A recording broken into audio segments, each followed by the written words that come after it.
Chapter 1830. Freedom. All this time, Stark had been pursuing freedom. He wanted to build a kingdom of freedom in the God race, so that the gods could do what they wanted to do and live according to their hearts. After learning about the God King's weakness, he had always kept this secret in his heart.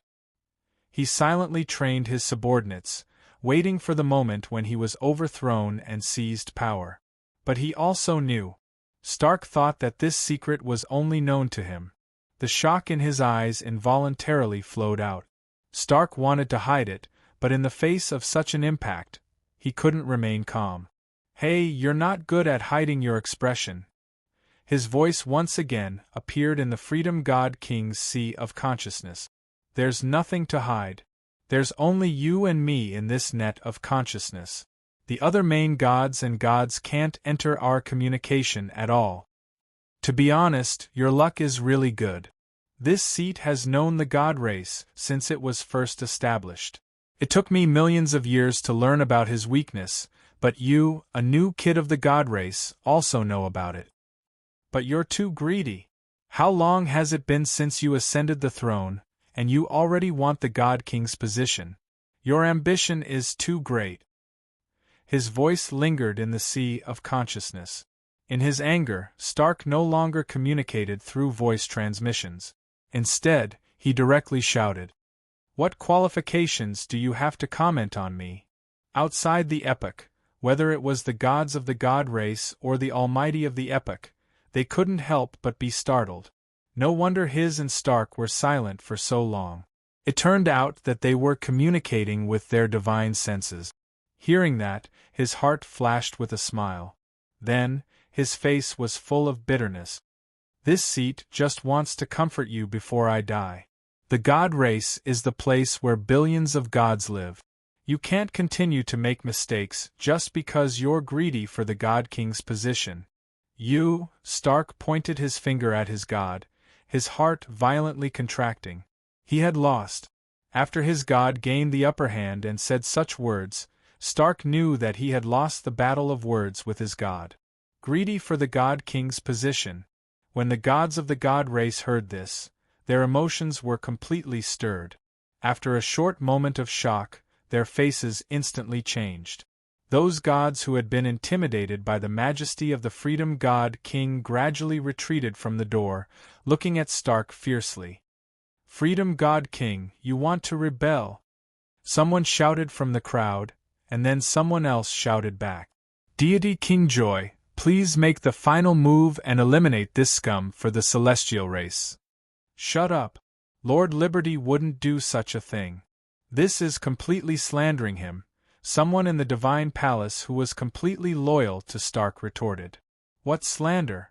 Lord's heart is as big as the sea. It's Stark. I've long felt that Stark was a cunning person. He beat people up. Please, shut up, you traitor." Before the deity could finish his words, Stark's loyal soldier had already slashed down with his saber. His bloody head separated from his neck, instantly intensifying the conflict between the die-hard loyalists and the traitors. Fight for freedom. Fight for the God Clan. The gods of the God of Liberty Palace were divided into two factions fighting each other. Stack's heart was bleeding as he watched from the void. Those who could be incited by him would probably change sides when the godly emperor's regime was overthrown in the future. He was bleeding because of the loyal gods. These gods were all his precious treasures. Every time someone fell, his heart would ache a little more. Stack's eyes widened like bronze bells. The divine power in his body turned into a terrifying storm that swept outside the era. Standing in the storm, he laughed softly. At this time, he finally didn't need to disguise his expression anymore. The gods who were already fighting wouldn't pay attention to him. He could comfortably enjoy the joy of victory. He narrowed his eyes slightly. "Forget it, I'll fight for the celestial race one last time." These words were naturally meant for the gods to hear. However, as he spoke, his divine sense transmission appeared in Stack's sea of consciousness. "I indeed don't have the right to comment on you. Unfortunately, your fight for the godly emperor's throne is over. He glanced at the gods of the divine palace, who were busy fighting, and brushed the corner of his mouth with his finger. I still have to thank you for cultivating such a group of cute subordinates for me. I'll also accept your godhood. Boom! The golden sea of divine power suddenly stretched out a huge hand that covered the sky. This hand was completely formed by the power of the godhood. When it fell, the void outside the era shook violently. Stack's eyes were sharp as he snorted angrily. I'm afraid you don't have the ability. How did it turn out like this? Looking at the gods fighting around them, the main gods under Yale didn't know what to do. They came here to destroy the era. The era wasn't destroyed, but there was internal strife among them. The gods were killing each other, and the two godly kings were also fighting. Let's go. At this time, the war goddess looked coldly at the people fighting. When someone approached her, she didn't hesitate to end the poor god's life. The other main gods frowned slightly. Their eyes flickered with hesitation. What, do you want to join in as well? No. But. There's no but. The mission to destroy the era has failed. You are Lord Yale's most precious subordinate. I won't let anything happen to you. Now listen to my orders and return to the celestial race. That dagger. Return to the celestial race with me. I don't want to repeat myself for the third time. The war goddess's long and narrow eyes flashed with unquestionable majesty. When the main gods met her gaze, they couldn't help but not dare to look back. They slowly nodded and followed behind her. They were sure that the war goddess knew something they didn't. That dagger. Actually, as long as the war goddess said who the owner of the dagger was, then they would be able to tell who was right and who was wrong, and they could help one side. If the war goddess didn't say, they wouldn't know. If they let things continue like this, both sides would suffer, and the celestial race's national strength would be greatly weakened. They didn't understand why the war goddess made such a choice, but they couldn't find any problems with her words. In such a chaotic situation, even the main gods would find it hard to protect themselves. If something really happened, Lord Yale might really get angry, and he might even blame the war goddess. Chapter 1831. The Outside's Internal Strife. When the true gods who were maintaining the god-trapping array saw this scene, their hearts trembled. They could no longer maintain the same frequency of the god-trapping array, causing the god-trapping array to lose its effect. Eat this! Before the great sage's staff could land, Yang Jian swung his blade, gathered his strength, and broke the formation. Don't shout as soon as you swing your staff. It's a waste of time. With that, Yang Jian dashed towards the West Sea's third princess. The other experts hurried to their loved ones as well. Zixia! Jizun! Fairy Zixia threw herself into the great sage's arms and sobbed. Just now, she truly felt as if she'd been separated from Jizun forever. For the sake of the new era, she'd set aside their love affair. But now that the crisis was over, she was no longer a bargaining chip the outsiders used to threaten the great sage. She returned to his arms, and her emotions surged like the tide.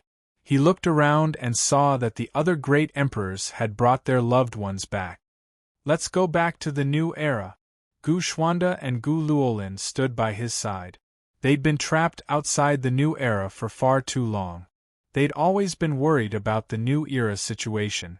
Now, taking advantage of the outsiders' internal strife, the great emperors were eager to rush back to the new era.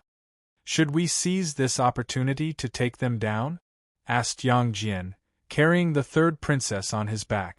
The way he saw it, this was an absolutely perfect opportunity.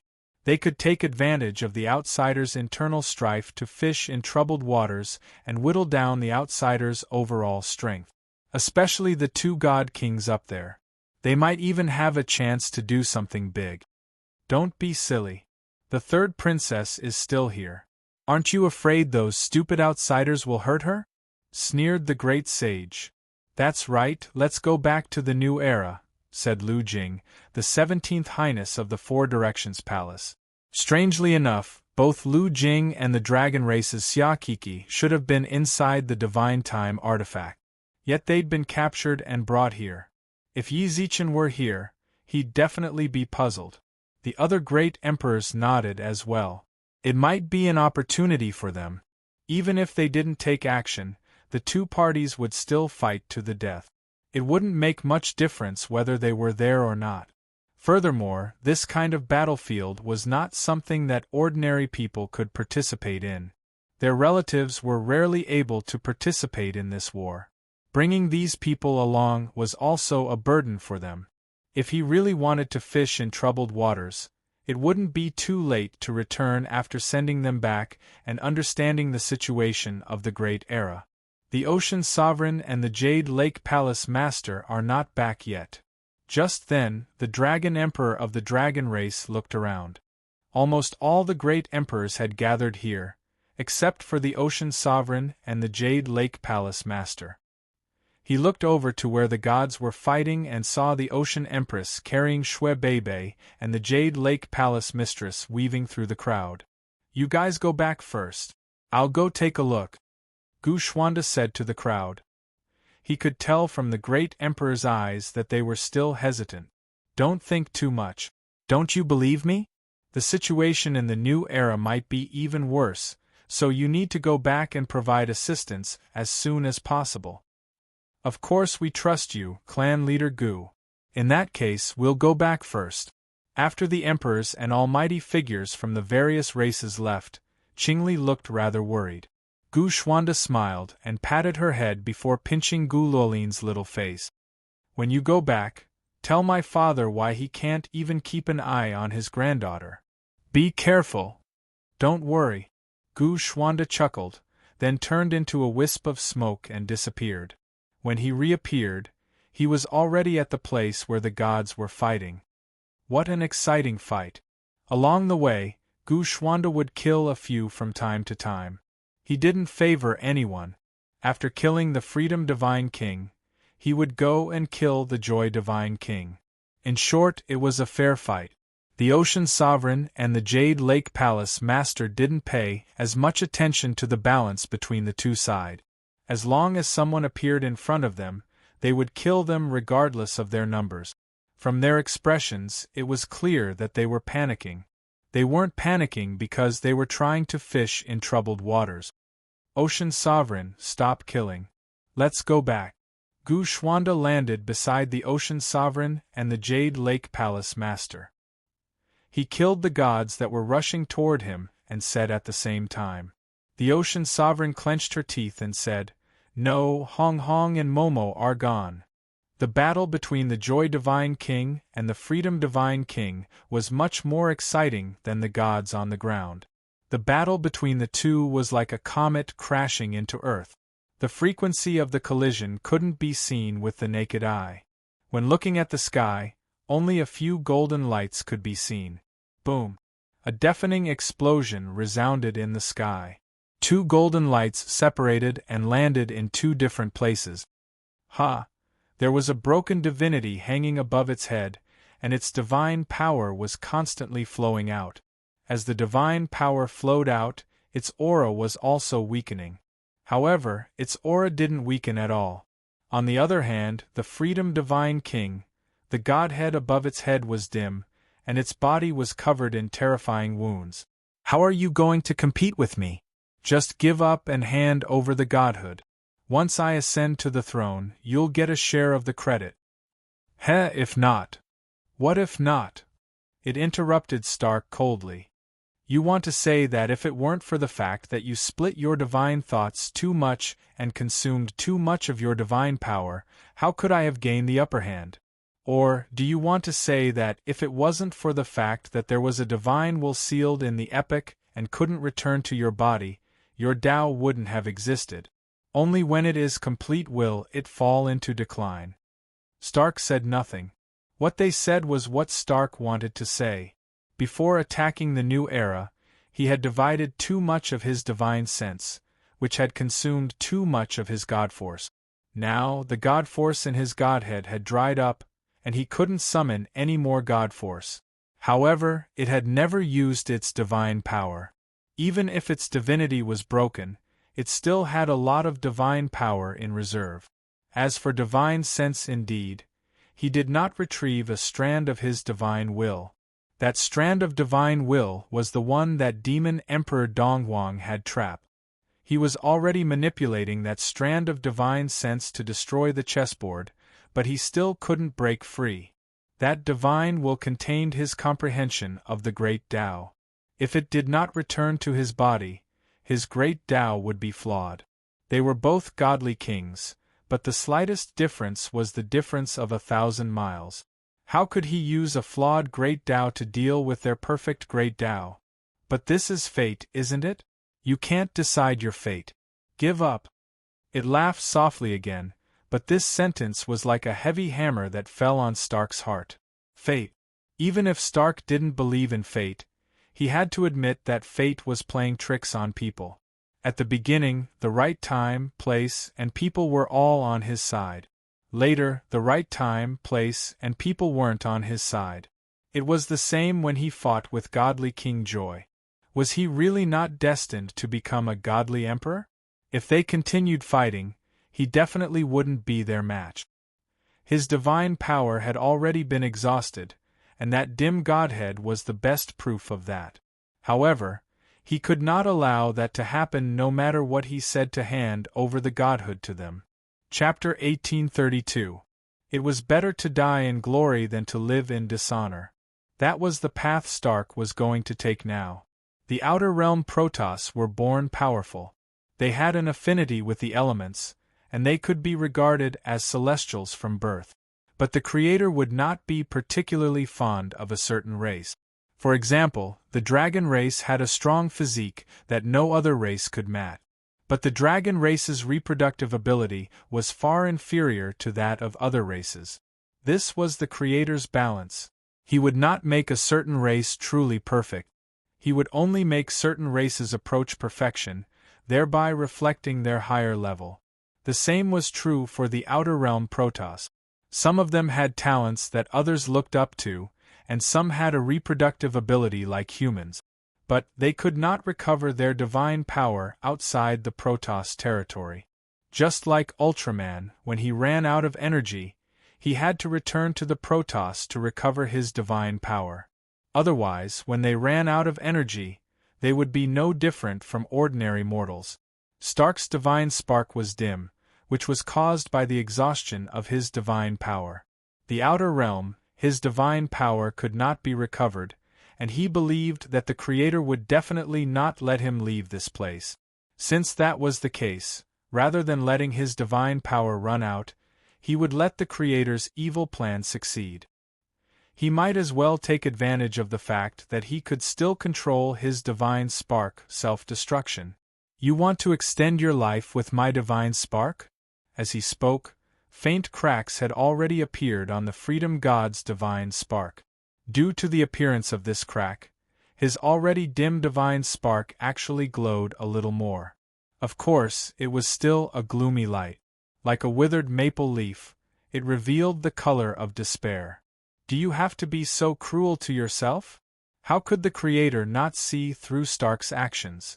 As soon as the cracks appeared on his divine spark, he knew what Stark wanted to do. Yet, he did not show any signs of panic. This inevitably made people somewhat suspicious. If he had known earlier, his divine spark would have broken long ago.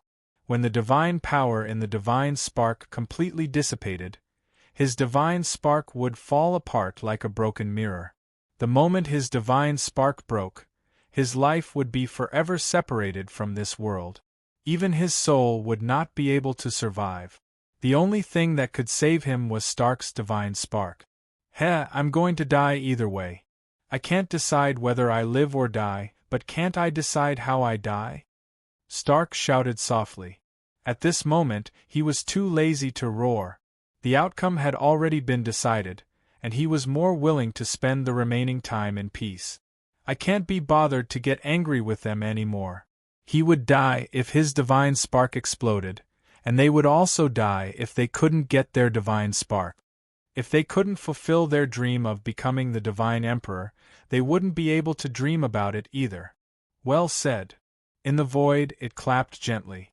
At this time, it was less than a kilometer away from Stark. To them, God Kings, this kind of distance could be traversed in an instant. But he still stood there quietly and didn't stop him, allowing Stark to activate the power of his divine spark and self-destruct. Gradually, Stark felt a little anxious. Yes, scorching. He was a little uneasy with his mother's calmness and began to be paranoid. His mind was completely tense. Why did he stop her? Stark kept questioning himself in his heart, and his eyes were fixed on it, not missing any subtle changes in its expression and body movements. Did he really have no intention of stopping them? How could this be? Could it be that he didn't want the godhood? That was absolutely impossible. It had to need this godhood to extend its life. If it didn't need it, then it wouldn't have to do the series of things that followed. Suddenly, Stark's heart skipped a beat. A confident smile lingered at the corner of his mouth. He had almost fallen for his mother's mind attack. I don't know if I should say that you're calm, or that you're skilled and bold. Stark deliberately addressed it as Sir with a smile on his lips.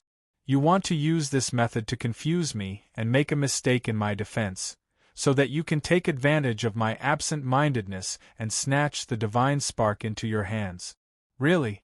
Not a bad plan, but I'm sorry I saw through all of this. It was speechless.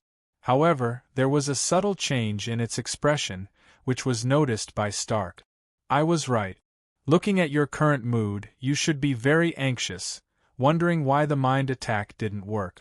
How are you going to take the godhood from me now? Stark smiled confidently. He was now sure that his thoughts were correct. Although it wouldn't be long before he died from the self-detonation of the godhood, as long as he thought that its mother was going to leave this world with him, he would feel satisfied. At least, he hadn't lost completely. It wasn't a winner either. That's a wonderful reasoning. I want to applaud you. Unexpectedly, it clapped its hands lightly again. It looked at Stark, who was smiling confidently, with an appreciative gaze. Confidence is a good thing, but conceit sometimes harms you. After a long time, it said this. It's useless, its mother. Do you think it's necessary to still be stubborn at a time like this? Why don't you try to snatch it now? Maybe it's even possible. Stark sneered playfully. As soon as he finished speaking, its mother actually swept in his direction. Stark, who had been paying attention to him, suddenly saw the cracks in its godhood expand. I lost, and you didn't win. Its mother, let's die together. Little did it know, it only moved a few meters forward, and then didn't move forward again. Stark, who was laughing wildly, suddenly stopped laughing. How could it be? Why did he stop? Was he really not interested in his godhood? He didn't need his godhood to extend his life? That was impossible. Stark, who had already triggered the godhood to self-destruct, could no longer stop it. He stared straight at it. At this moment, its mother not only had no intention of fighting for it, it also set up a defensive barrier around it. Stark stretched out his hand and pointed at it. Due to the self-destruction of the self-directed godhood, cracks appeared on his body. Golden blood flowed out from the cracks, and her mother spread her hands innocently at him at this time. What's wrong with me? Do you have anything else to say? Then you have to be quick. The self-destruction of the godhood doesn't last long. Hurry up and tell me what last wishes you have. Maybe I can help you fulfill them out of kindness. You don't need my godhood?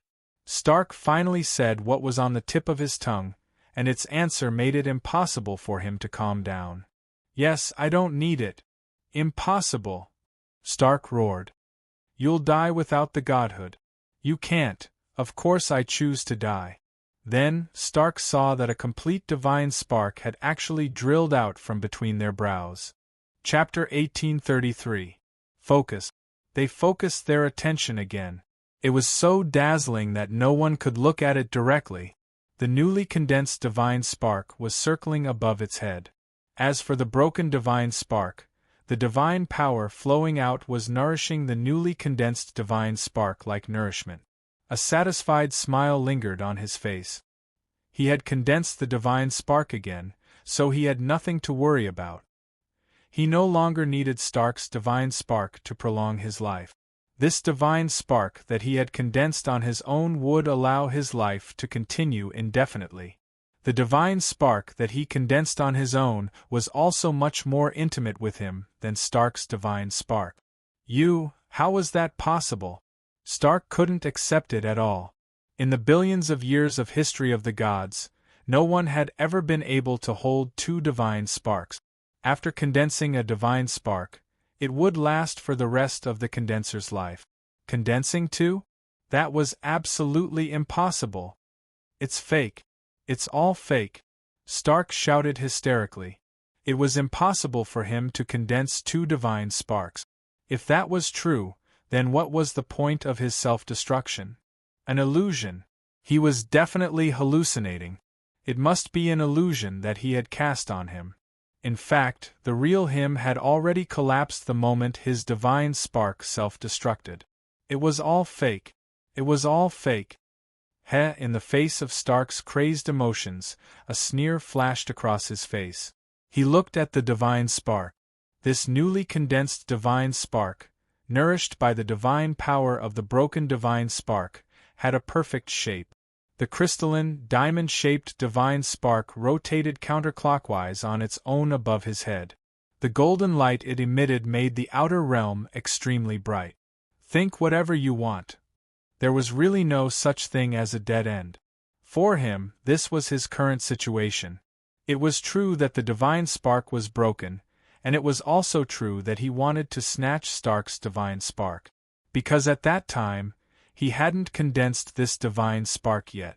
But as he fought against Stark, the divine spark condensed. A brand new divine spark was born in his sea of consciousness, and his life was extended. This sudden joy made his mind blank for a long time. During that time, he had suffered several heavy blows from Stark for nothing. When he was really sure that the divine spark had condensed, his mentality also underwent a tremendous change. He was going to continue acting. Whether or not the divine spark was condensed, he had already fallen out with Stark. Stark also knew too much that no one else could know. Stark, who was also his competitor for the position of the Divine Emperor, naturally wouldn't let him live. This was the best opportunity to get rid of Stark. They couldn't let him return to the god race alive. Therefore, their attacks were getting fiercer and fiercer. He, who had the second godhood, did not need to worry about the broken godhood consuming too much divine power. Disregarding the consequences of his attacks, he quickly forced Stark into a corner. He couldn't continue to resist.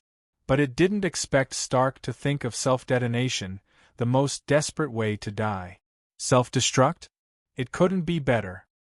His mother was overjoyed when it sensed this. If Stark continued to resist stubbornly, it might waste a lot of his mother's divine power.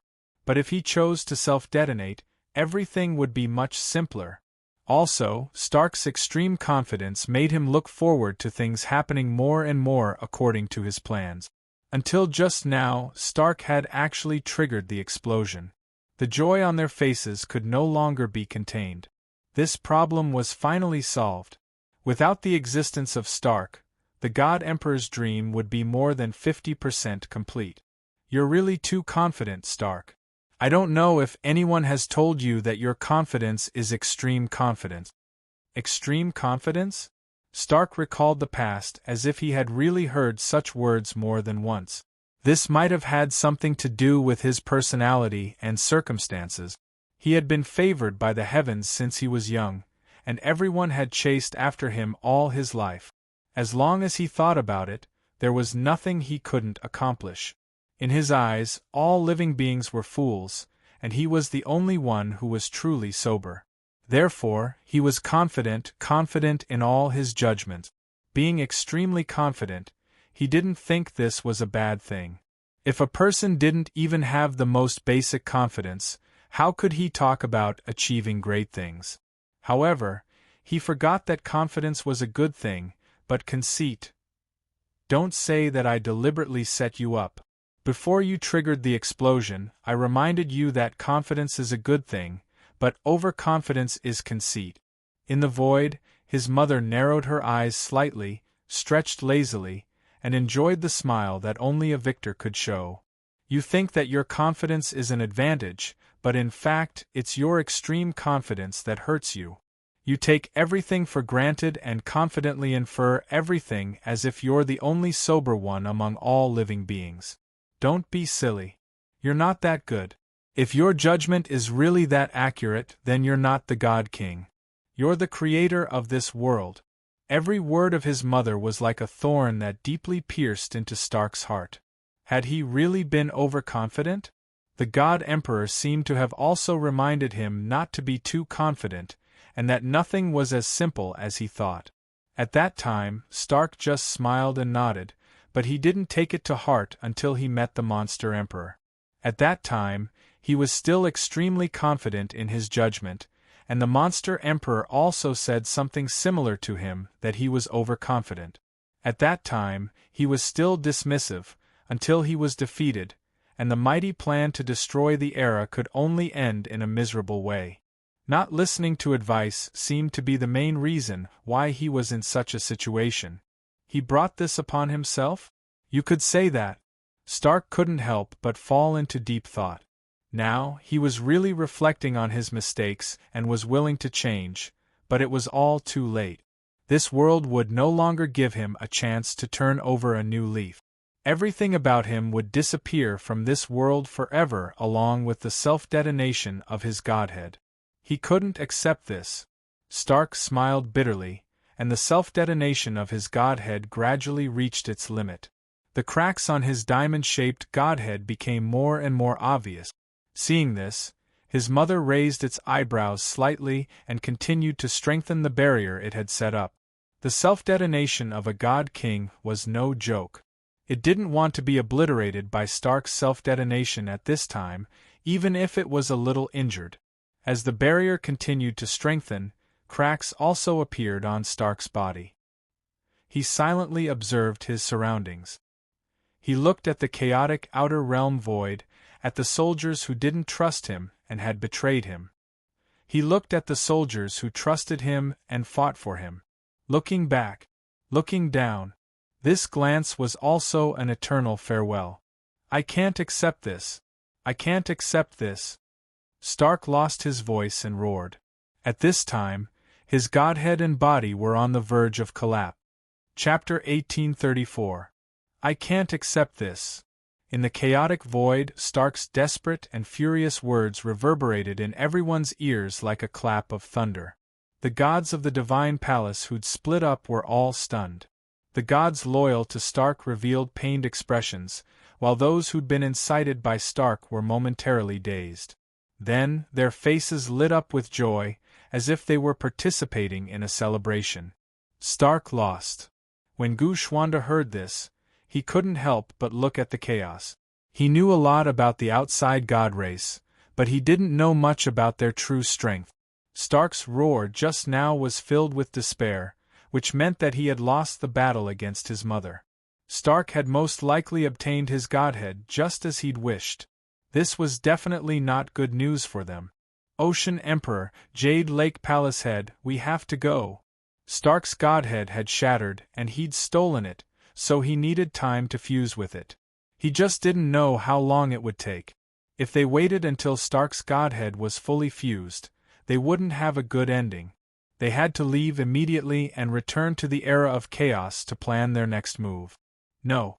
We still haven't found Hong Hong and Momo. The Ocean Emperor flatly refused, throwing everything to the back of his mind. All he could think about was finding his daughters. The Jade Lake Palace Head was the same.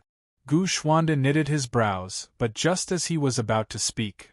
In the outer realm, the arrangement of the elements became chaotic. Gradually, a beam of light appeared in their line of sight. It grew brighter and brighter, causing the outer realm to tremble violently. Not good. Gushwanda grabbed the Ocean Emperor and the Jade Lake Palace Head, bit his lip hard, and smeared his finger with his blood. Then, he quickly wrote a defensive defense character in the air. Almost at the same time, as soon as he finished writing, that beam of terrifying energy enveloped them and the gods from the outer realms at the same time as it shattered the void. Boom! What an intense energy tremor! Yi Zichen and the others, who'd been rushing out of the era of chaos, stopped in their tracks. The venerable of numinous treasure and Su Mei Er's old man stood in front of them. The venerable of numinous treasure couldn't help but click his tongue. Before long, they saw a mushroom-like explosion of light. "This looks like someone self-destructed," the experienced old man muttered. Of course, that was all he could deduce. They couldn't confirm the distance of the explosion, so they couldn't make a direct judgment. As such, he was unable to determine the cultivation level of the person who had self-destructed. Self-destruct. When Yi Zichen heard this, his heart trembled. Even Gu Xuanda would find it difficult to take advantage of a god king. Given the difference in cultivation, Yi Zichen couldn't help but think of the outside's self-detonation. "Hurry up!" Su Mei and company nodded as well. Yi Zichen wasn't the only one who thought that way. Actually, they all had different thoughts as well. A god king self-destructing? Or was it the self-destruction of other deities? They didn't think the great monarchs could do that. No one knew how long Stark's self-detonation had wreaked havoc. Gu Xuanda could only feel that his spiritual power was being consumed rapidly. He struggled to maintain the boundary's stability, but the explosion's roar and light still made his ears ring and his eyes dizzy. Stark had self-destructed. This was the only useful information that Gu Xuanda obtained from this self-explosion. From the looks of it, Stark had forced Stark into desperate straits. Stark didn't want to let him get what he wanted, so he chose to self-destruct to destroy his godhead. If that was the case, good. Gu Xuanda couldn't help but want to give Stark a thumbs up. His self-detonation had not only resolved Gu Xuanda's stubbornness, it had also allowed the era to heave a huge sigh of relief. Now that two god kings had fallen, even if the outside god race wanted to destroy the era, they'd have no choice but to recuperate. That gave Yi Zichen plenty of time. The era's other experts would also improve. Then, when they faced the outside, God King Joy. It's the God King Joy. Suddenly, Gu Xuanda, the Ocean Emperor, and the Jade Lake Palace Master heard intense shouts. How could these deities still be alive? Even if they were elites of the God Palace of Liberty, a God King's self-detonation wasn't something they could withstand. Not only were they alive, but they were also cheering. The God King Joy? Had it saved them? Yi Zichen followed their gazes and saw that God King Joy really was standing above them, his hands outstretched to resist the aftershocks of the self-detonation. His godhead. It was completely intact. Gu Xuanda was dumbfounded. He couldn't believe what he was seeing. His godhead had indeed shattered. Stark's godhead had self-detonated. He'd never heard of anyone's godhead being able to heal after shattering. Why had God King's godhead? No. Its divine power was even more abundant than before, and the feeling it gave off was different from before. Could it be that he? An inexplicable thought popped into Gu Xuanda's mind. It was just that the appearance of this idea was too unbelievable. God King, in his most desperate moment, had focused his attention for the second time. He couldn't stay here any longer. Ocean Emperor, Jade Lake Palace Master. Ready. Momo. Who would have thought the Ocean Emperor and Jade Lake Palace Master would still be unable to maintain their rationality? They ignored the aftershocks of their godhead's self-detonation and tried to escape Gu Xuanda's defenses to find their daughters. This absolutely wasn't something they could think of right now. We can't delay any longer. We have to leave. He's already focused his attention for the second time. Clan leader Gu, please leave. A bitter smile flashed in the Ocean Emperor's eyes. We understand what you're trying to say. Thank you for staying for so long and saving our lives just now. We also know very well that the best choice now is to leave, but we're parents.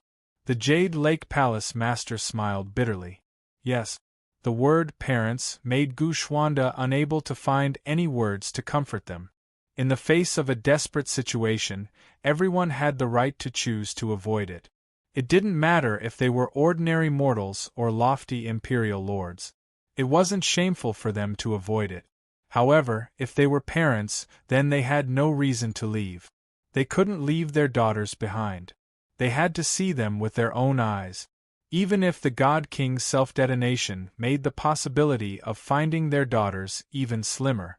Even if they were corpses, they had to see them with their own eyes and bring them back. Clan Leader Gu, I have another request. Chapter 1835. The surviving Outer Realm gods cheered.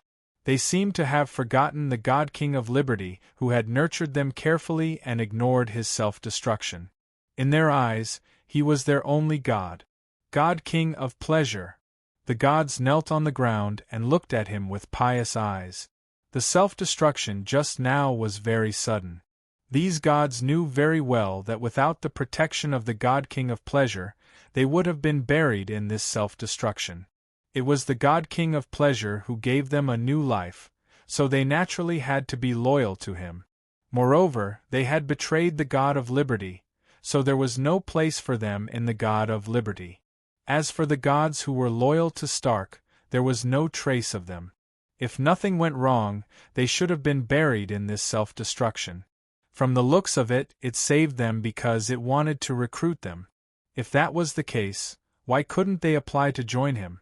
God King, please let us follow you and serve you, so that we can contribute to the future of the Protoss. Someone in front of the gods spoke. He looked in his direction. He raised his eyebrows slightly. Bader, I know you. You're the Lord of the Darkness God King, right? You used to work under Stark. He had an impression of this person. He was a lord under Stark and was considered a veteran lord of the Protoss who had existed for a long time.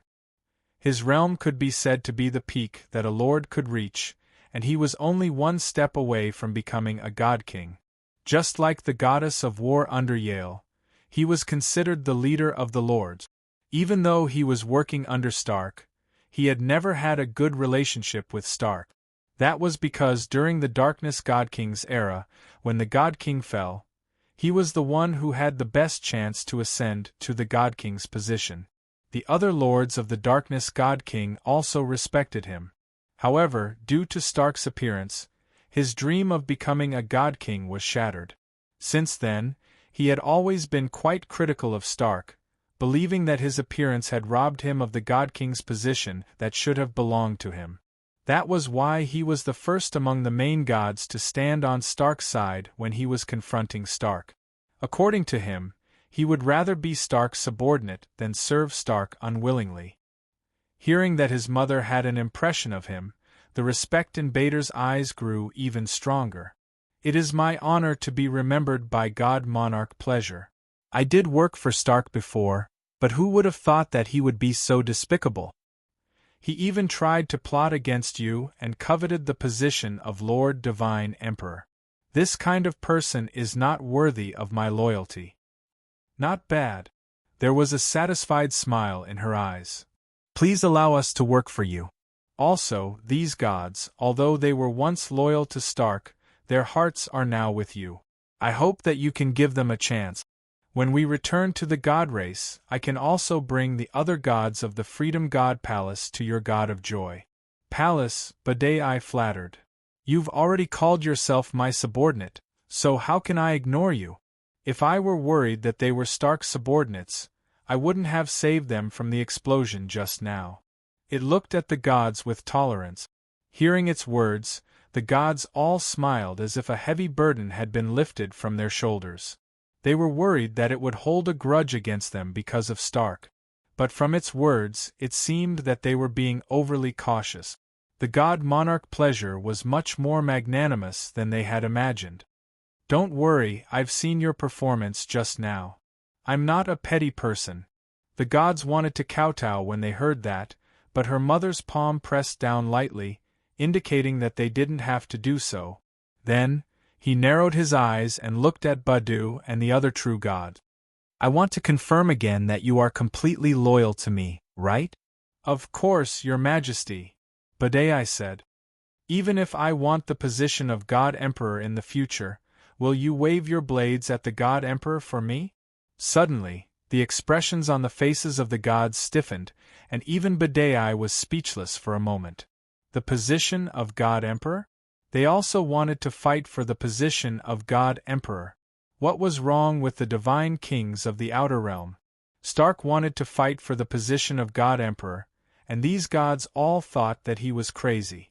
Why did her mother want to fight for the position of God Emperor too? Why did all these divine kings covet the position of God Emperor? And they were all covetous at the same time. Your Majesty, this kind of joke is... Badai thought that her mother was joking, but before he could finish his sentence, her mother coldly cut him off. This is not a joke. The Outer Realm gods' minds were in a mess, and they didn't know what to do for a while. It took in the behavior of these gods, and it was calculating in its heart. She left these gods in the divine Palace of Liberty to make use of them so that when the war with the God Emperor came, she wouldn't appear to be alone. She didn't want to see Stark's plot to happen to her. When the war with the God Emperor came, these gods would betray the God Emperor. She needed to confirm their thoughts in advance to see if they would accept his challenge for the position of God Emperor.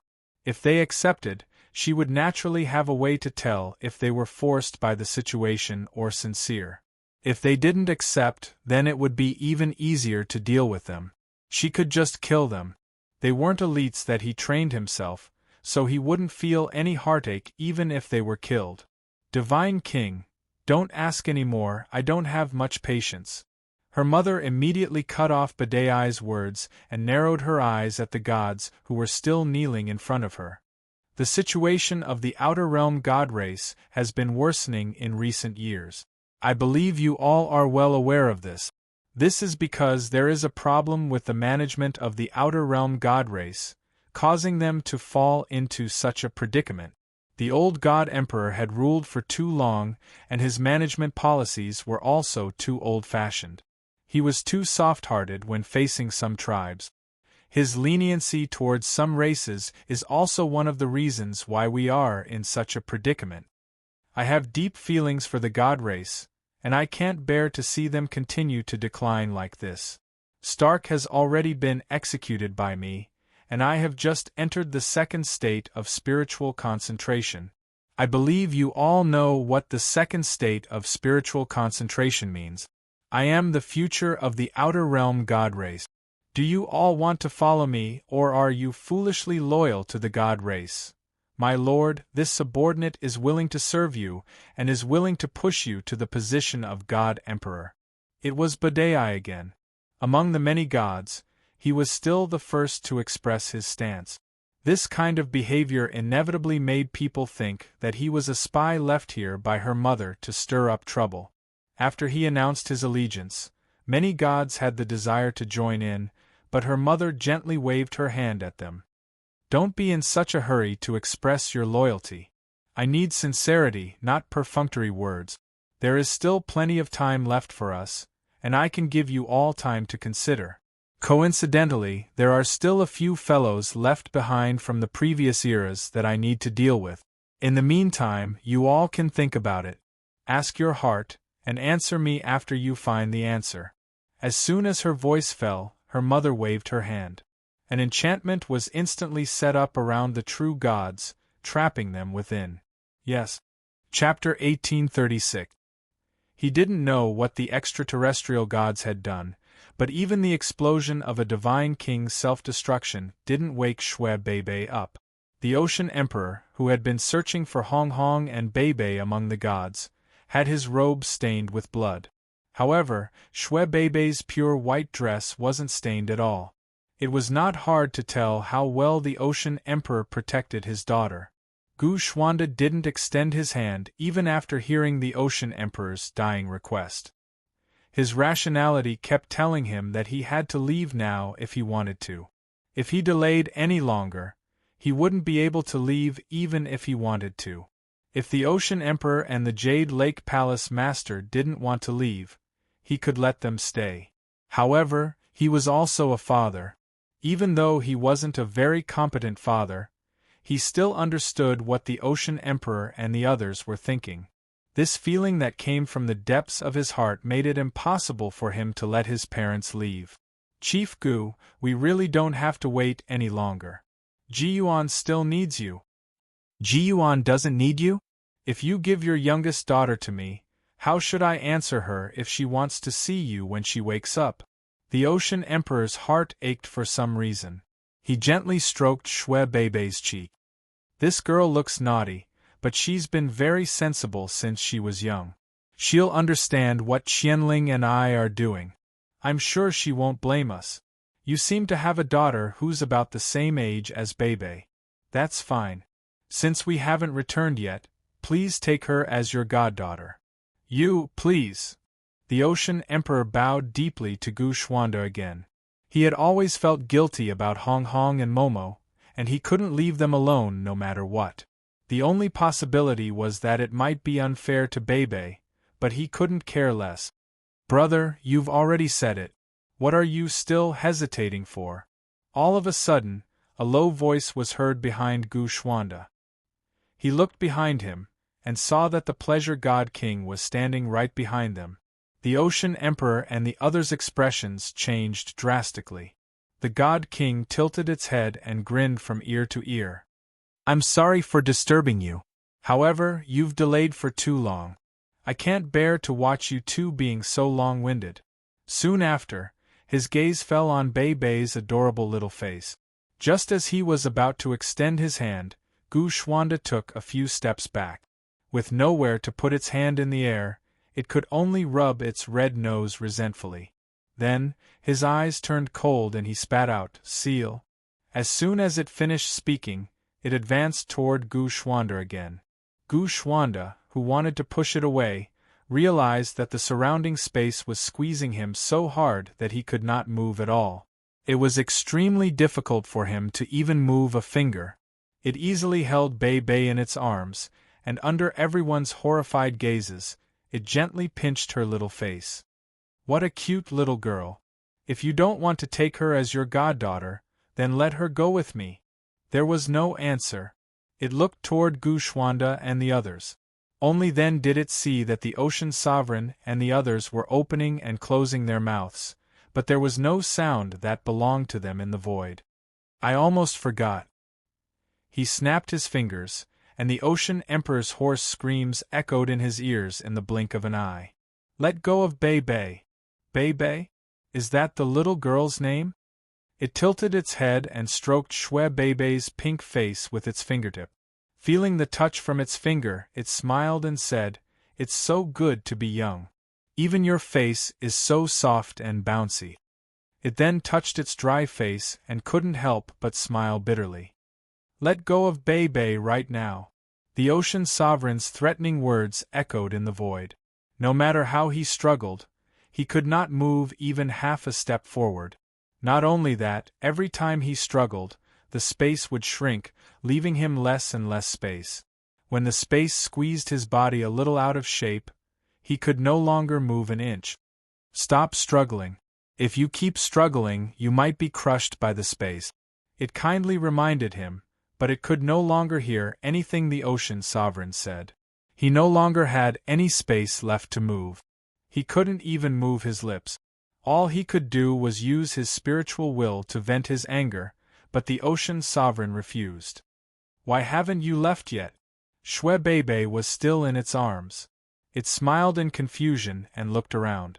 The god-trapping formation had long since broken, and it could no longer sense the auras of the past era's experts. It was clear they'd taken advantage of the chaos to leave while it was fighting Stark. It had long since anticipated this outcome, but the past era's experts were less of a priority to it than Stark. It didn't pay much attention to them. It wasn't until Stark self-destructed that it discovered there were still people here. Just now was the perfect opportunity for you to leave. If you'd returned to your era, even I wouldn't have been able to do anything to you. I'll have to report Stark's death to the God Emperor, and I'll need to replenish my divine energy. Furthermore, your era's Yi Zichen has already transcended. At the very least, your era should be safe. He'd transcended. The heavy burden weighing down on Gu Xuanda and the others inexplicably eased. So long as Yi Zichen transcended, it proved their era still had a chance. The experts couldn't help but sigh in relief. However, the current situation wasn't too good for them. I have some impression of you. If I recall correctly, you're the one who stole Qingli from Yale's hands, aren't you? The Ocean Sovereign glanced at Gu Xuanda curiously. I wasn't in the God realm at the time, but after I returned and heard the news, I've always been interested in you. However, now that I've met you, I've discovered there's nothing special about you. You're far inferior to Yi Zichen. Hey, how did you steal Qingli from Yale's hands back then? I know a bit of information. Yale and Qingli seem to be childhood sweethearts, and his feelings for her aren't ordinary at all. What tricks did you use to steal her? Can you tell me about it? I'm just an ordinary person. How could I possibly compare to the Master of the Stars? Said Gu Xuanda. As for Qingli, he refused to say a word. There's no need to belittle yourself so much.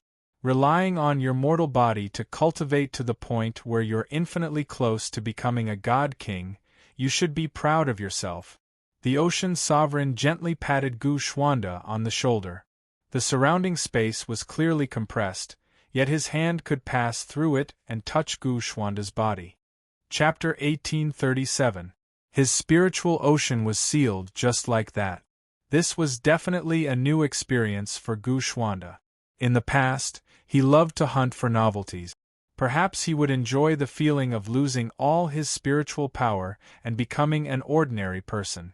But this was definitely not the case now. With his spiritual ocean sealed, he could not deploy any spiritual power, let alone communicate with the heaven and earth Tao. Now, he was just an ordinary person. He could not even do basic breathing exercises. Whoa! It retracted its palm and looked surprised. Facing Gu Xuanda's gaze, it could not help but nod and praise him. You're not bad. It's my first time seeing such a vast spiritual ocean after traveling through so many planes. It should be a compliment, but Gu Xuanda could not bring himself to smile. He was the saber puppet. At this moment, Gu Xuanda was no longer the superior Gu clan leader. He was like a helpless lamb waiting to be slaughtered. It must be hard to have your spiritual ocean sealed. After praising Gu Xuanda, it smiled at Gu Xuanda.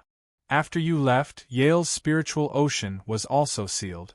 If you two meet, you might have a lot of resonance. Coincidentally, I'm going back to the Divine Clan too. I'll bring you to see him once I get back. You snatched his former love. Meeting your love rivals, I believe the scene will be very exciting. I'm looking forward to it. As soon as it said that, it flashed and tapped on the shoulders of the Ocean Sovereign and the Jade Lake Palace Master. It hooked its finger at them, then walked in front with Shui Beibei in its arms.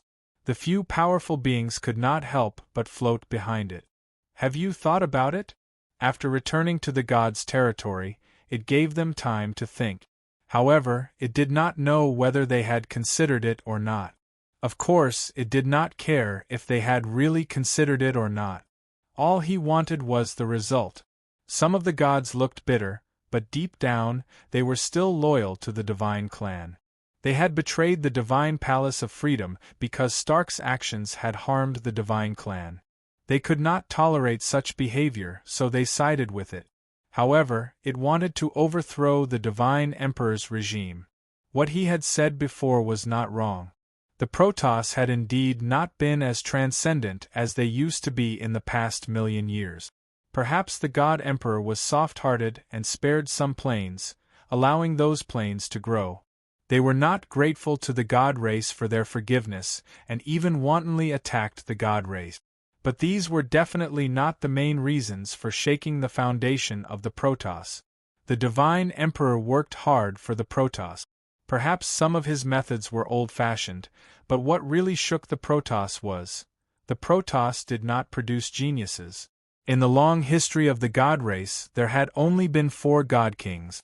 The Outer Realm Protoss did indeed have a very high-level bloodline. Even when they were still infants, they were already comparable to the experts of other planes. It was just that there were too few geniuses. What decided the outcome of any war was definitely not those ordinary soldiers, but the true elites. If the celestial race could produce 40 god monarchs, the myriad worlds would not dare to provoke the celestial race. It was too far-fetched for them to blame the problem on the emperor. Should he refuse? It would take several days to travel from here to the God Clan. If they refused, even if their mother killed them, the God Clan would not notice anything. They did not want to die yet. They were the elites, not those incompetent salted fish. They had not enjoyed enough. How could they want to die? But if they overthrew the regime with their mother, it would definitely reduce the power of the Protoss. Perhaps in the end, the Protoss would be doomed eternally. They were very hesitating on how to decide. What's wrong? Did I give you too little time to consider, so you can't make a decision? Its mother urged. Unfortunately, I can't give you too much time. You must make a decision now. Your subordinate is willing to be loyal to His Majesty. It was still Beidage. When everyone was silent, he broke the unbearable silence. The others followed suit after seeing it. Almost half of them knelt down and worshipped His Majesty, while the other half were still hesitating. It seems that you don't want to be loyal to me. His Majesty, it's not. Well, since you don't want to be loyal, there's no point for you to exist. Without giving them time to explain, His Majesty waved his hand, and a gust of wind blew past the gods who did not kneel down. The flesh and blood of those people were dried up, and finally turned into white powder that was blown away by the wind into the void. Seeing this scene, the other gods trembled and became even more terrified of His Majesty. They were even more glad that they were sensible. If they had hesitated for a second, they might have ended up the same as those who had been eroded by the wind. You will do your best to assist me. After doing all this, His Majesty did not show any extra emotions in his eyes. He almost did not look at the dead, but stared at Beidage and the others who were kneeling on the ground.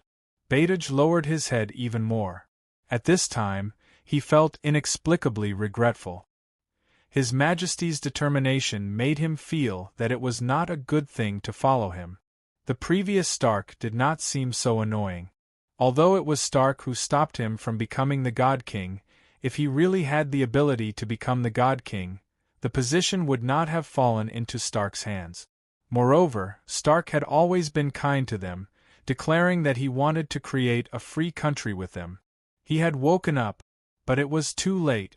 Stark had self-detonated his divine spark and could no longer reappear in front of them.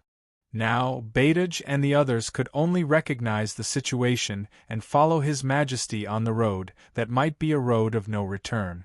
I will do my best to be loyal to His Majesty.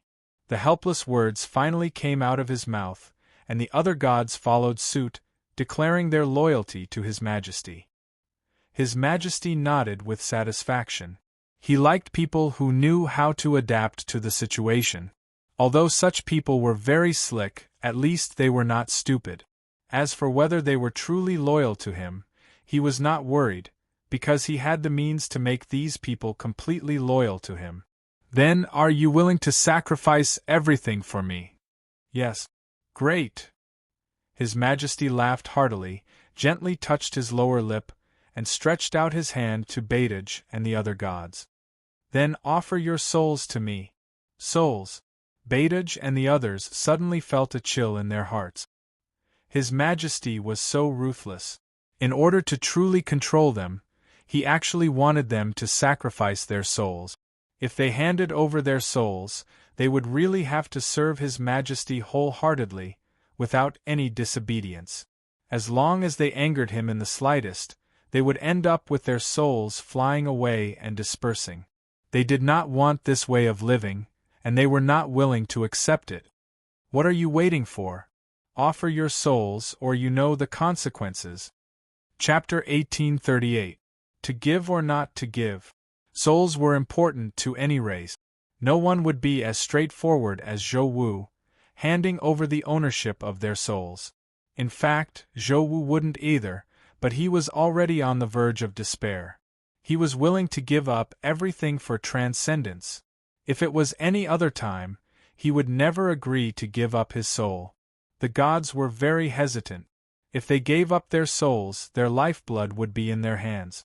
They would have no rights and freedom, and could only live like a dog wagging its tail. If they didn't, they would die. They only had 3 breaths to make such an important decision. Time's up. Without any time to think, they announced that their time to think was over.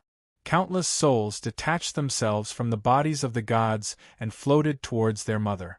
Among them, there were also those who were unwilling to give up their souls and wanted to escape while their mother was receiving their souls. With a point of his finger, a ray of light passed through the center of his eyebrows. Don't try to escape from my sight. The only way left for you is to give up your souls. Without any hesitation, more and more people offered up their souls, using the remnant of their souls in their bodies to feel their souls being branded with the mark of slavery. Badai, you're the only one left. I've given you the respect you deserve because you're the king of gods. Do you want to give me your soul? Shouldn't you give me an answer? Badai's arms trembled as he knelt on the ground. He really didn't want to. He felt that he still had a chance to become the king of gods. He only lacked a few opportunities. He still had a chance to stand at the peak of the gods, but as long as he gave up his soul, everything would come to an end. They wouldn't let their slaves threaten their master. Compared to Stark, they were demons. He now somewhat believed what Stark said. Maybe that dagger was actually their mother's. Badai, please accept my soul, Lord Badai. Gritting his teeth, Badai lowered his head and held his soul above his head with a pained expression. He gave up. Under the pressure of life and death, he didn't dare to be tough. He chose to accept everything as a coward. Very good, you're a guy who knows how to adapt to circumstances. He gently tapped on Bader's soul, and Bader's entire body sank. It was not the burden on his soul that had become heavier, but his body or consciousness that had become heavier. The brand of slavery was imprinted. In the future, he would forever be loyal to them, and he could not have any rebellious thoughts. If he wanted to live, you should be glad that you made the right decision. In the future, all of you will be my most precious treasure. Believe in me. Following me will be the greatest decision of your lives. I will lead you to overthrow the old regime of the God Emperor and usher in the possibility of a new life for the God race. I pledge my life to follow Lord Mu. I pledge my life to follow Lord Mu. I pledge my life to follow Lord Mu. Badu clenched his teeth and waved his fists unwillingly. The other gods also followed his movements and waved their fists. They were all unwilling, and one could tell from their faces how much they were struggling in their hearts. But so what? Their souls had already been sacrificed. No matter how unwilling they were, what could they do? Because he knew this, he did not show any displeasure when he saw their expressions. A ruler must have tolerance. He could accept this kind of small emotion. Anyway, the souls of these people were in his hand. What else could they do but vent their emotional dissatisfaction in their hearts? In the end, they still had to listen to his orders and burn the rest of their lives for him. Well, it's time for us to return. The tunnel that Stark built is also here. Let's go back through this tunnel. Building a tunnel also consumes a lot of my divine power. He leisurely walked toward the tunnel with his hands behind his back. He was in an indescribable mood. He had gotten rid of Stark, who was his biggest obstacle, and seized the elite division that he had carefully cultivated. Now, he was going to use the tunnel that he condensed with divine power to return to the God race. What a pity! Condensing the tunnel consumed a lot of divine power. If Stark had not condensed the tunnel, he might have been able to hold on for a little longer. Of course, the result would not change. You guys come with me. Since you don't have any divine power, you might feel a little dizzy after entering the tunnel. That's normal, so don't worry. I won't let you die. He glanced at the Ocean Emperor and the others. I still need you to lure Yizichin over. Oh right, don't even think about biting your tongues. Even if you do, I can make sure you don't die, and your godheads won't leave my palms. Live well. Who knows? Your era's master of the stars might even become your savior. He might even come to the god race to save you. For some reason, that was his last line. Little did he know, as soon as he spoke, the Ocean Emperor's body stiffened. That's right. He had actually realized that he was speaking to the Ocean Emperor. With his divine sea sealed, the Ocean Emperor could not use his sea godhead. He was worried that if he went back to the god race, the gods would steal his godhead. He was well aware of the sea god's godhead's power. He didn't want to create another powerful enemy for the era because of his own mistake. That was why he wanted to commit suicide. Once he died, his godhead would automatically leave its master and search for a new one. But the Ocean Emperor had sensed all of this. Should he give up? The Jade Lake Palace master nodded at the Ocean Emperor, indicating for him to continue. Gu Xuanda was doing his best to break the seal on his spiritual sea, but his fingers were still pressed against his life gate. It was their fault that the Ocean Emperor had caught them. If they couldn't escape, then at the very least, they couldn't become a burden to the Era Emperor. A burden? Hey, you're really disobedient.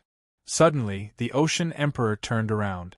Gu Xuanda almost instantly reached for his life gate. The Jade Lake Palace Master and the Ocean Emperor did the same, but they were still a step too slow. I won't let you die. You want to die? How can that be? In the blink of an eye, Gu Xuanda and the others' limbs were broken and their teeth shattered. They could only be dragged into the tunnel like mollusks. However, at that moment, ugh! Shwebebe, who was in the Ocean Emperor's arms, frowned slightly. She twisted her body and murmured from time to time. The Ocean Emperor looked at the cute little fellow. The moment he shifted his gaze, a dazzling golden light suddenly appeared from Shwebebe's body. The light made the Ocean Emperor's eyes sting. He almost subconsciously threw her away. Shwebebe, who had no consciousness, kept falling. The Ocean Emperor, the Jade Lake Palace Master, and Gu Xuanda stared at the falling golden light, until another ray of golden light appeared, catching Shwebebe like a streak of light. Then, the tunnel Stark had created exploded. Chapter 1839. Its deep, dignified voice echoed in the outer realm for a long time. Shwebebe had been in its arms just now, and the dazzling golden light had come so suddenly that it didn't even have time to react. Its eyes were temporarily blinded by the blinding light. At that moment, its brows furrowed as it covered its eyes with both hands. Having walked on the edge of a blade all year round, it was keenly aware of the danger ahead. All the hairs on his body stood up in an instant. His body made a decision almost subconsciously, and he rolled a few hundred meters to the side. Boom! The deafening roar made its ears temporarily deaf. Fortunately, the stinging pain in its eyes had disappeared at this time, and its eyes could see a little when its divine sense extended outward. When it looked at where it was just now, the void there had already been shattered. It heaved a sigh of relief with lingering fear in its heart. Then, it noticed that it had lost contact with Gu Xuanda and the others. Big Sister Momo. The sleeping Shwebebe rubbed her sleepy eyes. As soon as she opened them, she felt herself in a warm embrace. She looked up and saw that the person holding her was Shwemomo, who had been unconscious since the Battle of Geniuses. Big Sister Momo, you've recovered. Seeing that Shwemomo had woken up, Bibi cheered and waved her little fist. When she heard her little sister's excited voice, Shwemomo smiled and lowered her head. She lovingly stroked her little sister's head. You really know how to sleep. Humph, you can sleep much better than me. Bibi pouted and stubbornly retorted. At the same time, she also noticed the golden light emanating from her body. I'm glowing. Big Sister Momo, look. I'm glowing. Shwebebe shook Momo's arm, as if she wanted to share this strange phenomenon with her.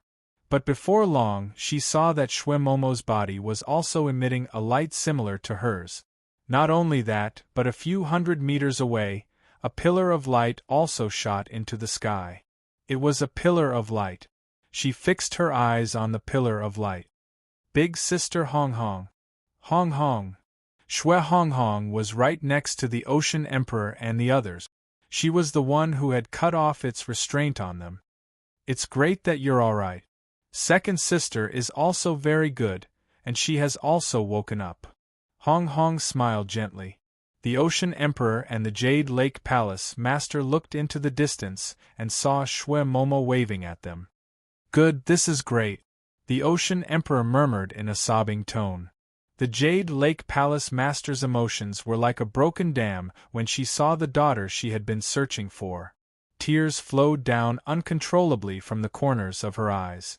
After completely severing its restraint on the Ocean Emperor and the others, Shui Hong Hong patted them back and forth a few more times. Release. The Ocean Larch and the others all shuddered as she yelled. The surging divine power flowed through their limbs and bones once again. The power that they had lost and regained made them even more high-spirited. The seal should have been broken, right? My movements should not be restricted anymore. The Ocean Emperor and the others nodded. Seeing this, Shui Hong Hong smiled. She flew over 100 meters towards her mother. Shui Momo landed beside her with Bei Bei in her arms. Hong Hong, just as the Ocean Sovereign was about to say something she was worried about, Gu Xuanda pulled her back and shook his head gently. Let them go! What are you talking about? Divine King Joy can seal us in an instant, even if it's us. How could he be someone that these girls can face? The Ocean Sovereign struggled to go over, but Gu Xuanda's hand was as still as a rock. You're too worried. Gu Xuanda sighed deeply and pointed at their dantians. Have you forgotten who broke the seal for us? The Ocean Sovereign was instantly stunned. The seal on their dantians had been broken. They had tried their best to break it, but couldn't shake the seal in the slightest. However, Shui Hong Hong had broken the seal on all three of them in a few breaths. It looks like your precious daughter is already stronger than you and me. The Ocean Sovereign and the Jade Lake Palace Master widened their eyes. Gu Xuanda had said, you and me, which meant that Gu Xuanda was included. Who was Gu Xuanda? He was the clan leader of the Gu clan, the strongest clan in the era, and the man who stood at the top of the world. Yet, he had just said that Hong Hong's cultivation level was higher than his. Momo. The Jade Lake Palace Master could not help but murmur. Gu Xuanda nodded. I'm talking about the three sisters. Gu Xuanda heaved a deep sigh. He used to stand at the peak of the entire era, and even his father did not have the confidence to defeat him. In just a few short hours, his aloofness was gone. The seal on Divine King Joy from the extraterritorial clan was instantly broken by a junior like Shui Hong Hong.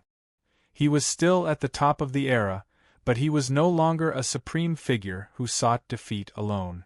This feeling, it was really King satisfying. Gu Xuanda laughed wildly in his heart. He had never liked being the strongest. The stronger he was, the heavier the responsibilities he had to bear. He had to pay attention to everything that happened in the past era because he was a supreme figure. He had to consider everything that happened in the current era. He also had to let his wife, Qingli, take risks and go to the extraterritorial clan. The gods were observing their movements. He was worried sick about Qingli. But because they were the ancients, the strongest existences in the current era, they had to shoulder this burden. This was great. He was no longer the tallest person in the current era. Shui Yang's daughter seemed to be a bit stronger than him, and Yi Zichen had successfully transcended. In the future, he would no longer have to shoulder the rise and fall of the era. All he had to do was be a soldier, obedient. If he was told to go out and beat people up, he'd do it. If he didn't have to, he'd just stay at home with his wife. Flirt with each other. In any case, even if the sky collapsed, Yi Zichen and the others would hold it up. What was there to be afraid of?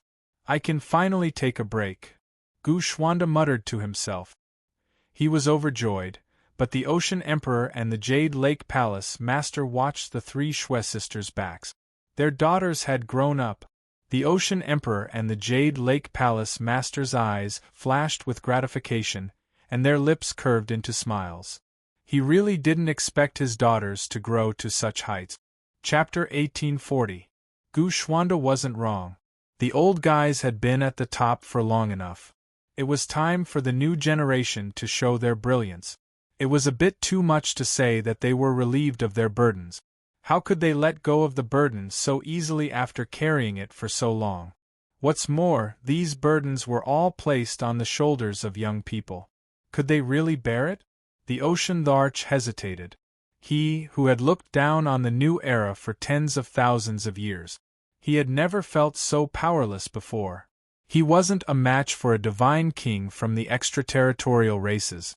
Even with the sea and the ocean larch set, his chances of winning against divine king pleasure were less than 20%. And this was already a rather rash deduction. If he was more conservative, 10%? He was no longer the safe haven for the princesses whom he had protected with care. His treasures, whom he had carefully protected behind him, were now standing in front of him. He knew that his daughters had all grown up. He didn't know how they had made such a leap in such a short time. Let's go. Gu Xuanda patted the Ocean Thearka's shoulder. Don't let us become their burden and their weakness. The Ocean Larch was happy to see his daughter's growth. But Gu Xuanda's words were still a bit harsh to him. He had become a burden that might hinder his daughter's growth. He was really old. He couldn't keep up with the times. The Ocean Larch sighed and looked deeply at the three Shui sisters' backs. No matter how worried he was, he couldn't stay here any longer. Indeed, he would only be a burden to them if he stayed here. As for whether they could defeat it or return to the new era alive from its hands, the only thing he could do was to rise and fall for them. In his heart, he secretly swore that if he would avenge them even if he had to risk his life. Let's go. The Ocean Larch clenched his teeth and turned to leave. Before he left, he grabbed the Jade Lake Palace Master's arm and left with her, who was full of longing and worry. Compared to women, men were sometimes more decisive. None of the extraterritorial gods dared to stop them as they watched the Ocean Larch and the others leave. Shui Honghong and Shui Momo watched them from the corners of their eyes. Only when their shadows disappeared from their field of vision did Shui Honghong and Shui Momo finally relax. The two of them were really afraid that the Ocean Sovereign would stay for a while, which would be even more troublesome for them. Of course, it wasn't that they were disgusted by the Ocean Empress' low cultivation base. No matter how high they grew, the Ocean Empress father would always be a lofty figure in their hearts. They were worried that the Ocean Sovereign might be in danger if she stayed. At that time, if they had no other way, they would really not know what to do. Sister Honghong, Sister Momo, Daddy and Auntie have left.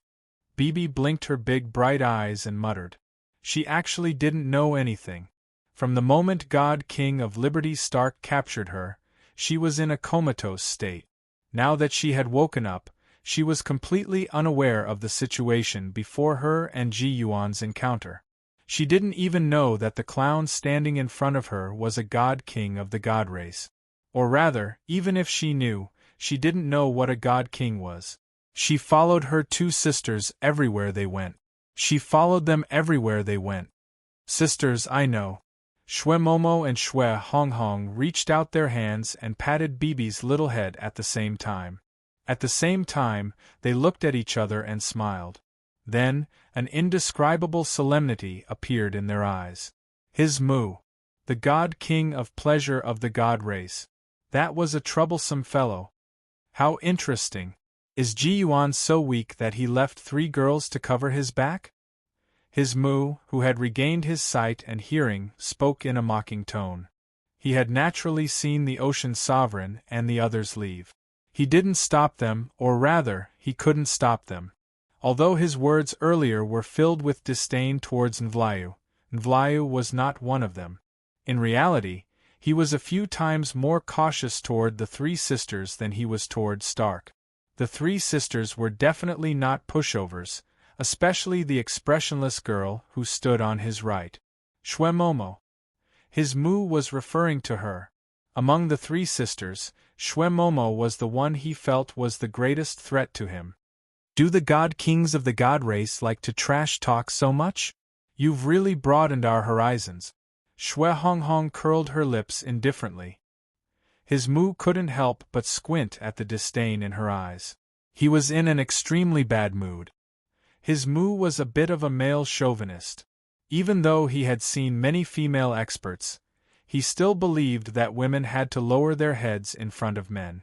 They didn't need to be that powerful. All they needed to do was stay at home and take care of their husbands and children. They just needed to be obedient kittens by their men's side. Being ignored by a woman was a first for someone like him, who had lived for a long time. I'm just stating the facts. Those who just left should be your seniors. I feel ashamed for them that they left their juniors behind to cover their back. Is there a problem with that? His Mu snorted. The seniors are tired. It's time for us juniors to take over. Do you have a problem with that? Shwe Honghong was still the one who spoke. She didn't seem to be at a disadvantage in terms of words. His Mu kept smiling to hide his anger. Meanwhile, Shwe Beibei stared blankly at the opposing Shwe Honghong and the god king of pleasure. This clown is a bad guy. Beibei muttered in her heart. She was young, and her temperament was relatively pure. She didn't have any particularly complicated thoughts in her mind. Sister Honghong had treated this clown coldly just now, and her words were filled with sharp thorns. Then he was definitely a bad guy. And he had just slandered her father. In Beibei's eyes, the Ocean Emperor was dignified, but he was definitely a good father. How dare he say bad things about her father? Big bad guy. Beibei glanced at Shwe Momo. It was great that Sister Momo had woken up. However, Shwe Momo seemed a little different from before. She scratched her head, but couldn't think of a specific word to describe it. In short, she was different. It was as if Shwe Momo had matured a lot after waking up from a deep sleep. No problem. His Mu's words roused Shwe Beibei from her deep thoughts. She looked in the direction of the voice. The clown's face was so funny that it could win people's sympathy and affection, but now it was so annoying. Sister Momo, that guy is so annoying. Beibei doesn't like him. He speaks like a male duck. It's so annoying. Chapter 1841. The Outer Realm Void could be said to be a mass grave for wanderers. Countless cultivators had perished here for various reasons. Their corpses were either devoured by the black holes of the outside, or they simply floated in the void. Countless rocks and corpses hovered in the air, and from time to time, you could even see tiny bone fragments. In this dimly lit realm, 3 beams of golden light brightened up the place. Badai and the other gods stood behind his mother, their hands at their sides. In the face of the 3 Shwe family sisters' slander, they didn't particularly want to say anything. From the bottom of their hearts, they didn't want to risk their lives for his mother, but their souls were in his hands.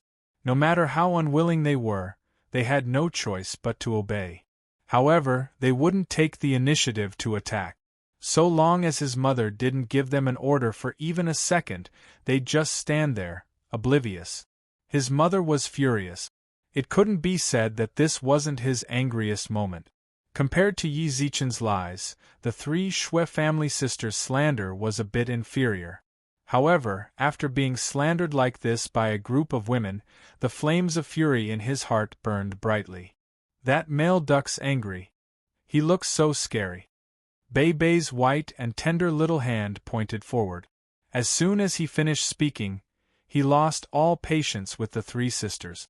Especially Shwe Beibei. Now that she'd awoken, she wasn't as cute as she'd been when she'd been asleep. Almost without any warning, the divine spark between its brows drilled out of its body.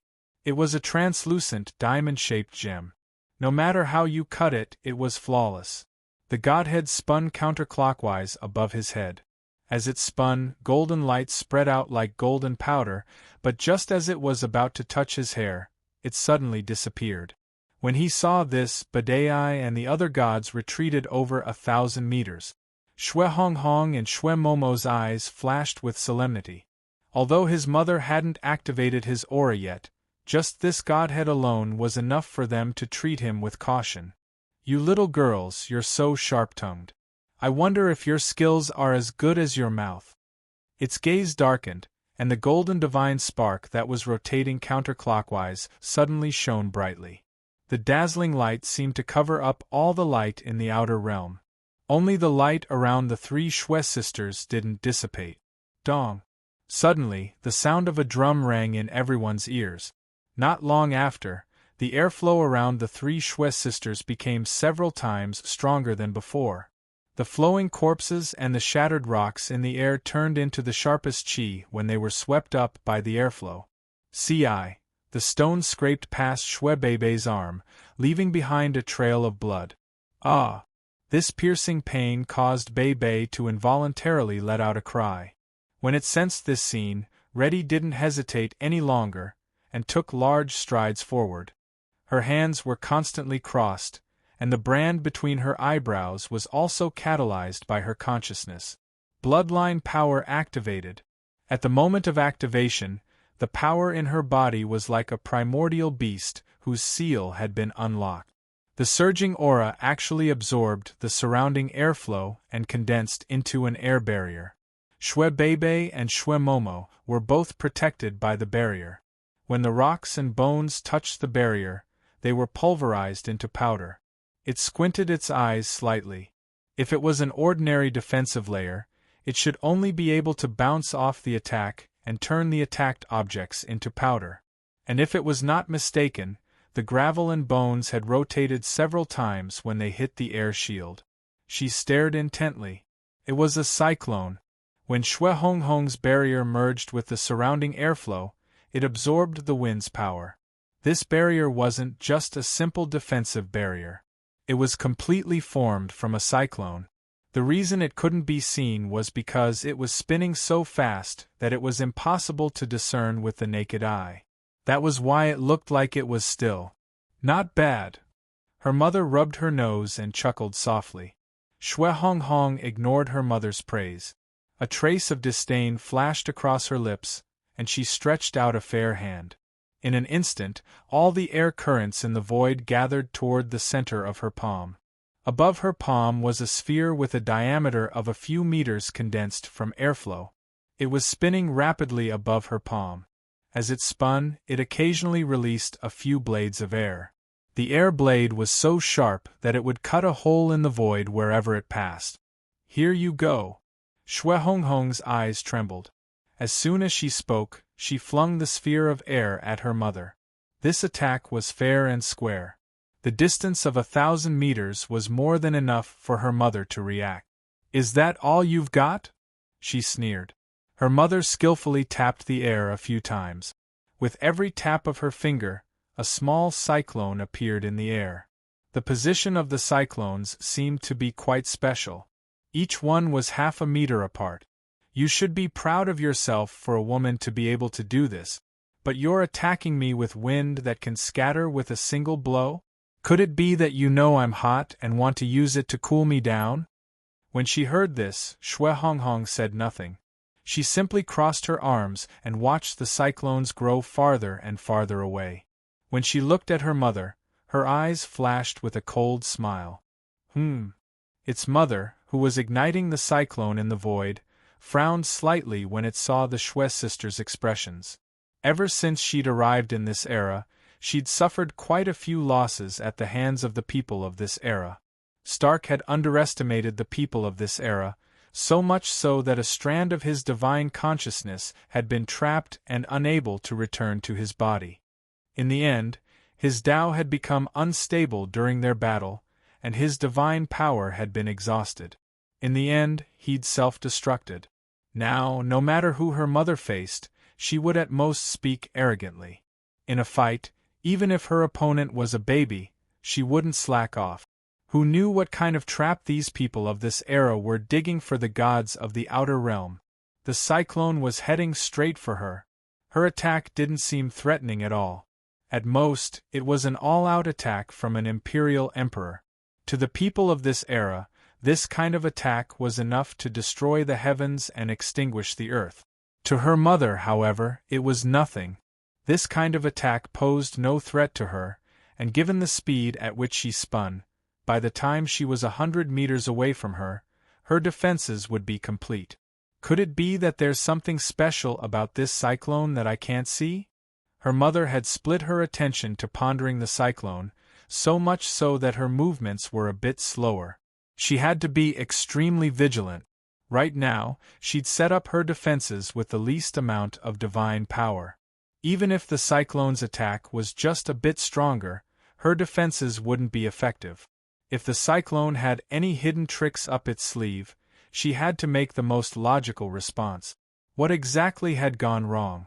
The Shui sisters' smiles were definitely not simple smiles. This cyclone definitely had some hidden tricks up its sleeve. Chapter 1842. 1,000 meters. It seemed like a long distance, but to the Shui family sisters and their mother, who could teleport thousands of meters away in the blink of an eye, it was too short. Compared to this, Shui Honghong's cyclone was as slow as a turtle's. Shui Honghong had plenty of time to react.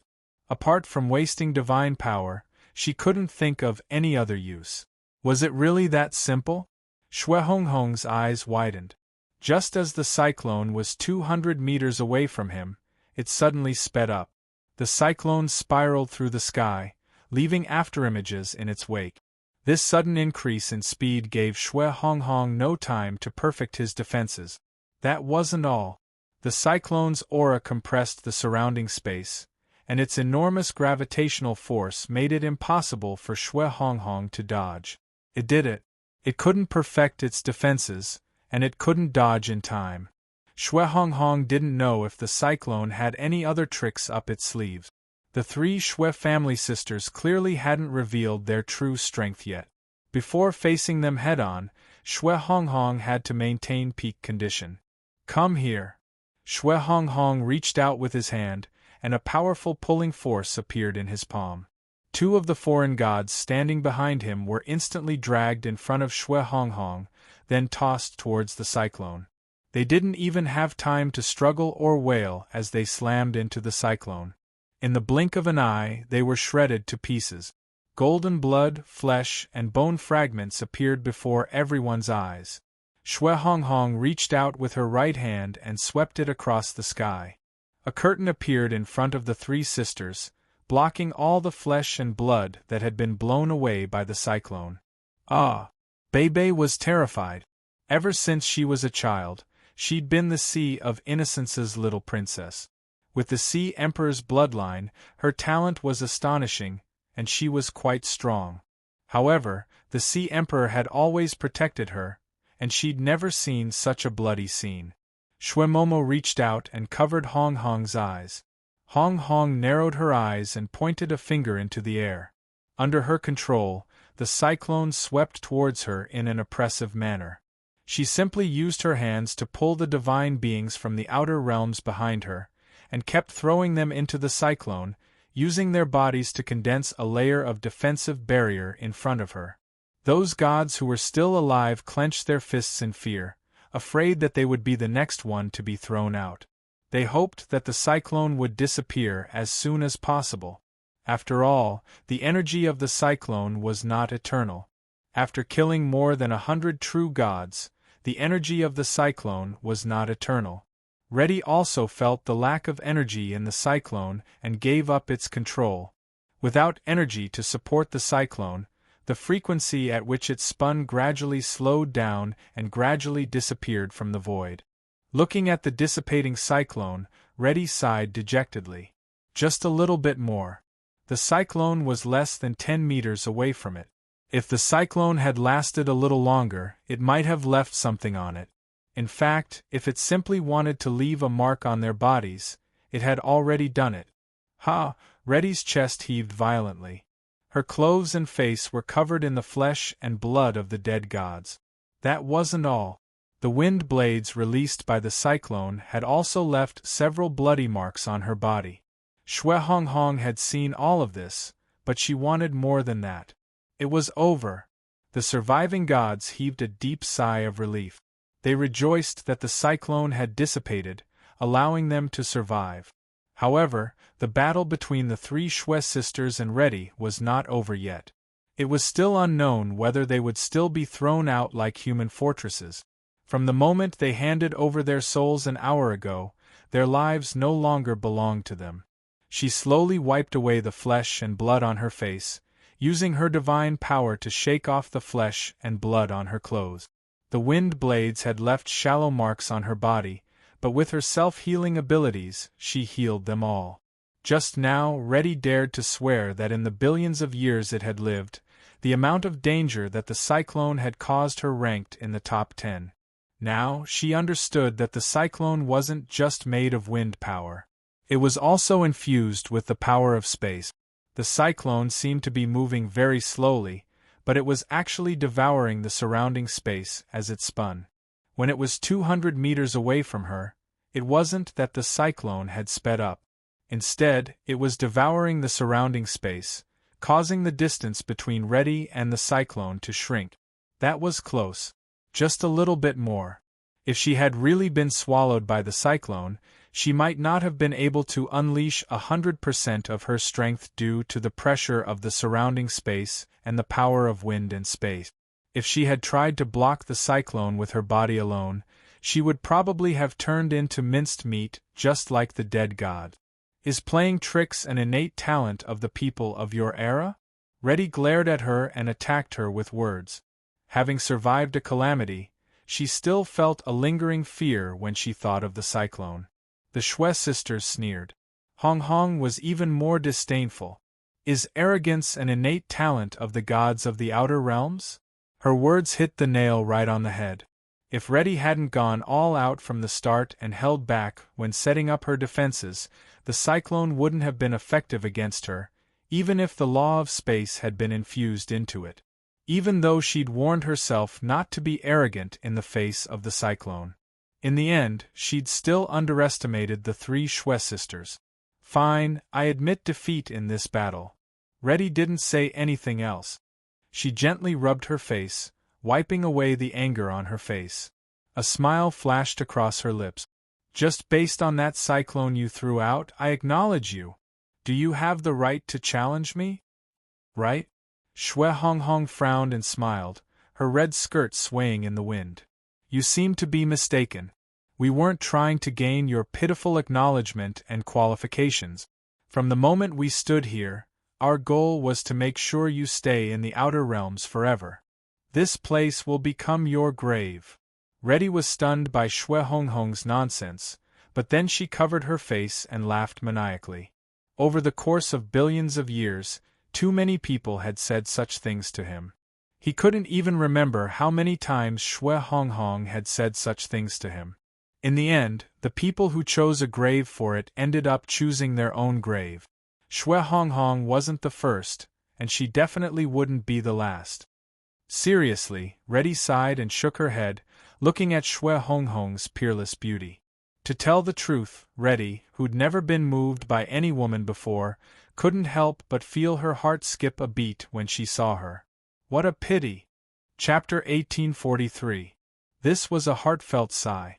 He'd traveled across many plains, but he'd never seen a woman as charming as Xue Honghong. Everyone has a love for beauty. When he thought about how soon this woman, who'd moved his heart, would die at his hands, he couldn't help but feel a tinge of regret. Looking at those sharp eyes, it was impossible to see any signs of backing down. From the look in their eyes, it knew that they could only fight to the death. He swallowed back the comforting words he'd been about to say. He could tell from the look in her eyes that no matter what he said, there wouldn't be any result. Since that was the case, he might as well give her a quick death. In his eyes, Xue Honghong wasn't the strongest of the three sisters. Xue Momo, who didn't speak much, was the one he feared the most. He glanced at the destroyed tunnel. Rebuilding it would take a lot of time, and he had to hurry back to the god race to report to the divine emperor. He didn't have time to waste on these troublesome girls. He couldn't hold back any longer. A gloomy sigh came from its mouth, but it resounded in all directions. From his sigh, it was clear how complicated his emotions were. There was even a hint of sorrow in his voice. This sorrow was for Xue Honghong. A beauty like her was about to leave this world. His heart was moved, and he feared that he'd never meet another person like her again. He felt pity for Xue Honghong's determination, and lamented that she'd chosen to stand against him. If only, forget it! He smiled bitterly. How could there be so many ifs in this world? The reality before him was that Xue Honghong had to die. He definitely wouldn't be the one to die. In that case, Xue Honghong had to die. Momo, it looks like he's getting serious, transmitted Xue Honghong with rapt attention. I know. Xue Momo replied emotionlessly as she extended her finger outwards. Through her palm, she sensed the trembling of the void's elements. The source of this trembling was in her direction. The surrounding space trembled slightly as well. If one looked closely, it would be almost impossible to detect. This was the message that the outer realm was sending to her. It was telling her how dangerous it was right now. Letting him accumulate power like this is very disadvantageous to us. Even though Xue Honghong hadn't shown any signs of weakness in her verbal confrontation, her heart wasn't as sharp as her words. They were the divine kings of the outer realm god race, and their strength was unfathomable. If it really was as simple as she'd said it could die just like that, even if Xue Honghong hadn't said anything, it would have died countless times over the years. Just now, she and Xue Momo had been watching the confrontation between it and Stark. I know. Xue Momo's voice was still as calm as ever. They naturally couldn't allow it to build up its power. At this time, they needed to interrupt his accumulation of power and disrupt his aura. After personally witnessing the clash between the two, Xue Momo knew just how terrifying it would be if it was given enough time to build up its strength. But if he went over openly, it would definitely be alerted. Their attacks had to be sudden and unexpected, catching it off guard. Mo and Hong Hong inexplicably looked at each other in unison. Then, they both turned to look at Bei Bei at practically the same time. Bei Bei stuck out his tongue as he stared blankly at his two older sisters. Big sister Hong Hong, big sister Mo, what's wrong? Bei Bei's eyes widened, blinking back and forth in confusion. When Hong Hong and Mo heard this, they smiled. Mo even reached out and patted Bei Bei on the head. Bei Bei, do you remember that game your sisters used to play with you? A game. Before Bei Bei was 5, Hong Hong and Mo were both in the clan. At the time, the three of them played many games. How could she know which game Mo was referring to? The game of jumping through the door and hitting Daddy's head? I remember. Bei Bei instantly smiled and nodded vigorously. At the time, Xue Honghong and Mo were still in the clan, and Bei Bei was just a 4-year-old kid. Their favorite game was jumping through the door, which was actually just to tease the dignified Ocean Emperor. Mo and Hong Hong, who had already grasped some spatial Dao, opened the door. Bei Bei passed through these doors, suddenly appearing next to the Ocean Emperor and hitting him on the head. In fact, Hong Hong and Mo's understanding of the Tao of space was very shallow at that time. The Ocean Emperor, who was an imperial lord, could easily see through their little tricks, but he never did that. He would always put down his status and play with them for a while. This was also Bei Bei's favorite game. Every time he played, the entire without embroiling city would echo with his childish laughter. However, after a few years, Hong Hong's bloodline power couldn't be activated, so she went to the lower lands. Mo also went to the academy to study, leaving Hong Hong alone in the clan. She never played this game again. When he thought of this, Bei Bei's little face darkened. What a pity I never played it again. Then do you want to play again? Xue Mo patted Bei Bei's little head. Bei Bei's eyes immediately lit up. Of course I do, but I don't think Daddy is in the mood to play with us right now. Bei Bei was still young, and his temperament wasn't very mature yet. However, she had learned a little about some of the things that had happened in the new era. In particular, the Ocean Emperor held meetings almost every day. Occasionally, she would see him talking to the clan elders, his face full of exhaustion. Even Bei Bei, who wanted to find the Ocean Emperor, had to leave quietly. She didn't want her willfulness and mischief to make her father even more tired. Who said I wanted to play with Daddy? Shui Mo pouted at him.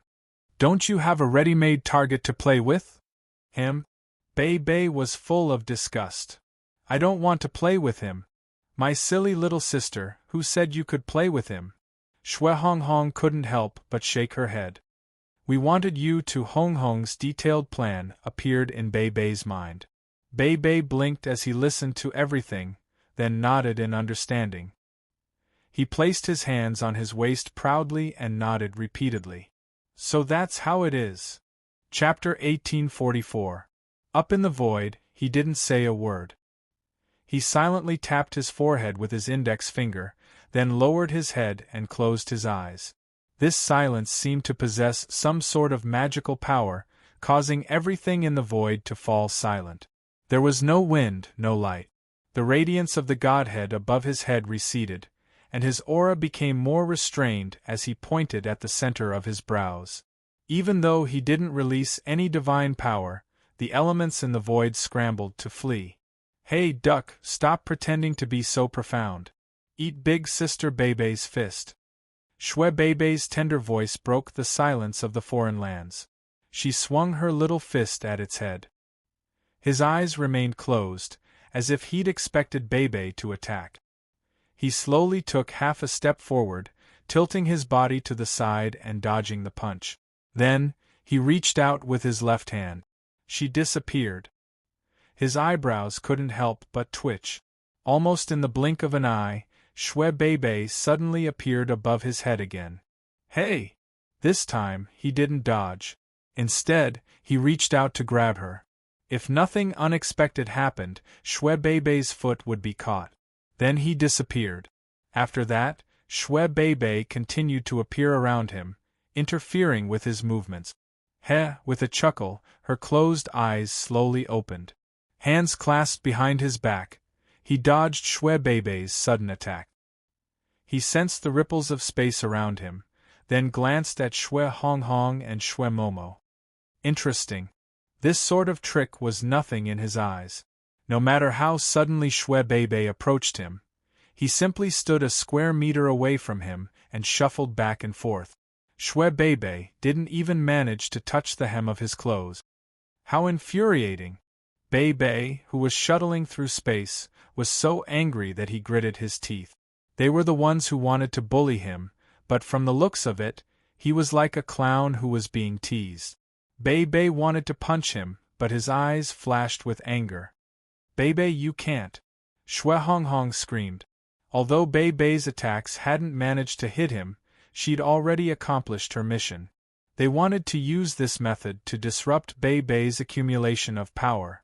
Then, they would be able to find a weak point in his defense while he was dodging Bei Bei's attacks and deal a fatal blow.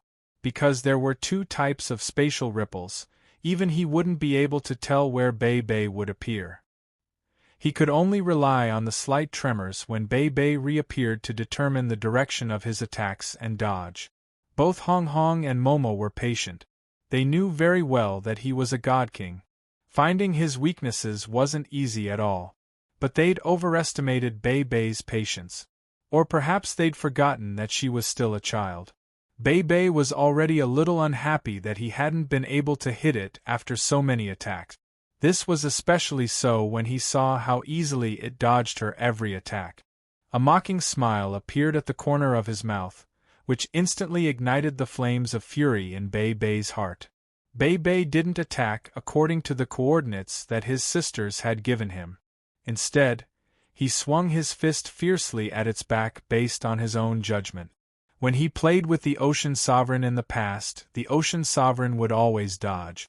After that, it was up to Bei Bei to make her own judgments. The ocean larch would even smile and pat her head, praising her for her accurate judgment. What she didn't know was that every time this happened, it was the ocean sovereign's excuse to leave. It wasn't that he didn't know, but he didn't want to continue. Moreover, he had always been fooling around with the ocean's sovereign after this punch. Right now, they were facing its mother, which was definitely not a game that could be ended with a single punch. If she deviated from her coordinates, Hong Hong and Emo would not be able to open the spatial door beside her in time. Their cooperation would also be disrupted. But Bei didn't think that much. What she wanted was to give the male duck, Pa. The punch that Bei swung was caught firmly. The heavy blow to the back of Bei's head did not appear. Instead, Bei was greeted with a face full of smiles and a tightly clenched fist. "Little guy, you're much cuter when you're asleep than you are now." Bei. Hong Hong and Emo both tried their best to open the spatial door and snatch Bei back. However, after their positions were disrupted, their spatial door's coordinates were also messed up. Two completely different spatial powers collided, and the two of them spat out a mouthful of blood at the same time. He squinted his eyes as he grabbed Bei. He stomped heavily in the air, and all the spatial gates around him shattered. The shattered spatial doors naturally caused them more damage, and they spat out another mouthful of blood. "Sister." Bei was anxious. She punched and kicked at Bei's head. He didn't expect it to grow another 2 arms, which gripped Bei's forelimbs tightly. "Let go of me."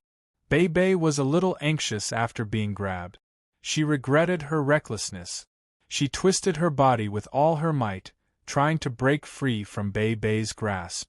However, Bei's hands were like iron pincers that held her down. "I don't like disobedient children. I don't need you to like me. Let go of me." Bei bit her lip with all her might. A cold light flashed in Bei's eyes. She snorted and pulled Bei down. Her right hand gripped Bei's neck tightly. "Male duck, you're the one who said that, right?" A sinister smile appeared at the corner of its eyes. Bei subconsciously felt a chill down his spine when he saw this smile. Her heart was filled with fear. She opened her mouth, but seemed to have lost the ability to speak. She couldn't say a single word.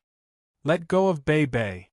Shui Hong Hong took a few steps forward, her lips still stained with blood. Bei glanced in her direction. "Red blood. If I'm not wrong, you should already be concentrating. Why is the blood flowing through your body still red? That's none of your business. I'm telling you to let go of Bei." Shui Hong Hong shouted angrily. Bei didn't like her threatening tone at all. After all, he was the one with the advantage. Why would Shui Hong Hong threaten him? "Who do you think you're talking to?"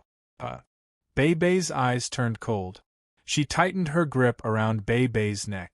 Bei's face turned red as he was being strangled, and his pink tongue involuntarily stuck out of his mouth. "You think you can challenge me with just the few of you? Do you think you can provoke the God King just because you want to?"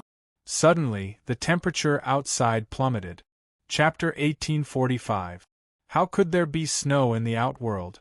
This place did not have an atmosphere like the plain, where there would be seasonal and temperature changes.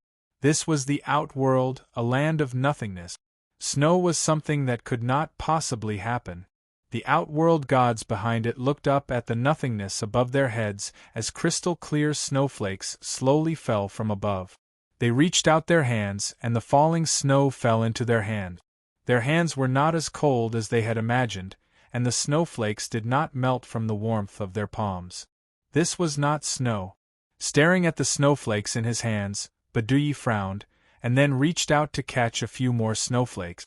The snowflakes were almost the same size, and at least with his realm, he could not see any difference between them.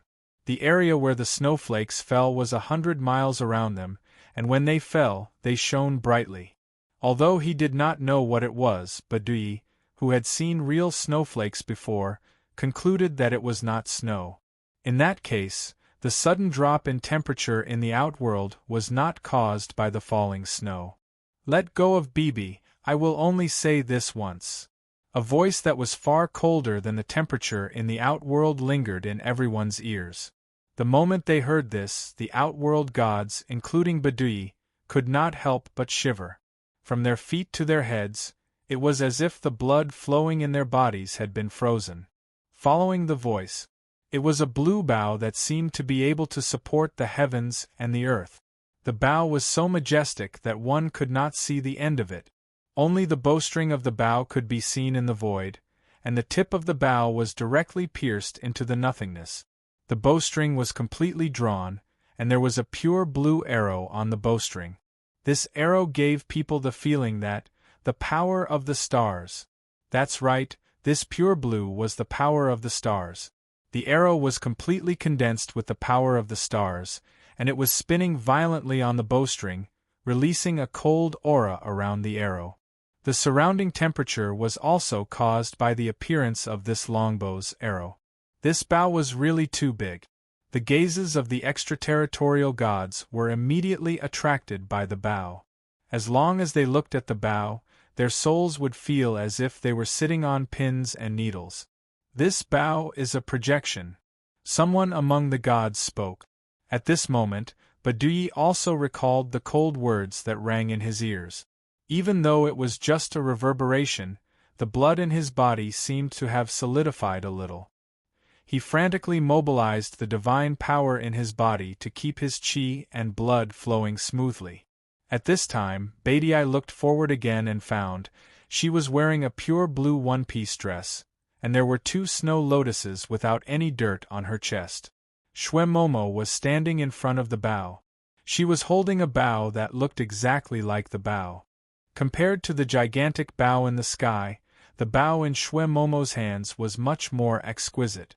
However, what was similar was that there was also an arrow condensed from the power of the stars revolving on the bowstring on this exquisite bow. The bow was fully drawn, and the arrow was aimed at the center of its brows. This bow was very dangerous. Her eyelids twitched violently, and her scalp went numb. The arrow pointed at his forehead seemed capable of taking his life at any moment, and the godhood above his head began to wail mournfully. His divine spark, which had undergone its second round of concentration, was afraid. It seemed like it wanted to hide in between its eyebrows, but it was afraid that the arrow would destroy it after it was released. It was extremely anxious, and could only anxiously sway back and forth above her head. Her divine spark stared at Shwemomo. If he wasn't mistaken, Shwemomo's dress was a starry robe. Her long dress was completely condensed from the power of the stars. This could be seen from the hem of her dress, because the power of the stars would leak out from the hem of her dress from time to time. No wonder he'd always felt that Shwemomo was his greatest threat. She was actually a lord of the stars. However, ordinary stars couldn't exert such intense pressure on him, much less cause his heart and godhood to tremble like this. It wasn't as if he'd never come into contact with the 4 great auxiliary stars. None of them posed any threat to him. Only the first era's lord of the stars. Only the ruler of the stars, the Emperor Star's starlight, could make him feel this way. However, if he examined it carefully, Shwemomo's starlight seemed a bit inferior to the Emperor Star's. It was a bit similar, but also a bit different. He couldn't explain this feeling, but he was certain that Shwemomo wasn't the Emperor Star. He'd already seen the 3rd era's Emperor Star with his own eyes. That person was none other than Yi Zichen. "Ha, no wonder I sensed something strange about the 3 of you just now. So it's because you're the Lord of the Stars. You 3 sisters are very special as well. One condensed a star, yet the 3 of you can share it. Truly miraculous." Her divine spark feigned a relaxed smile.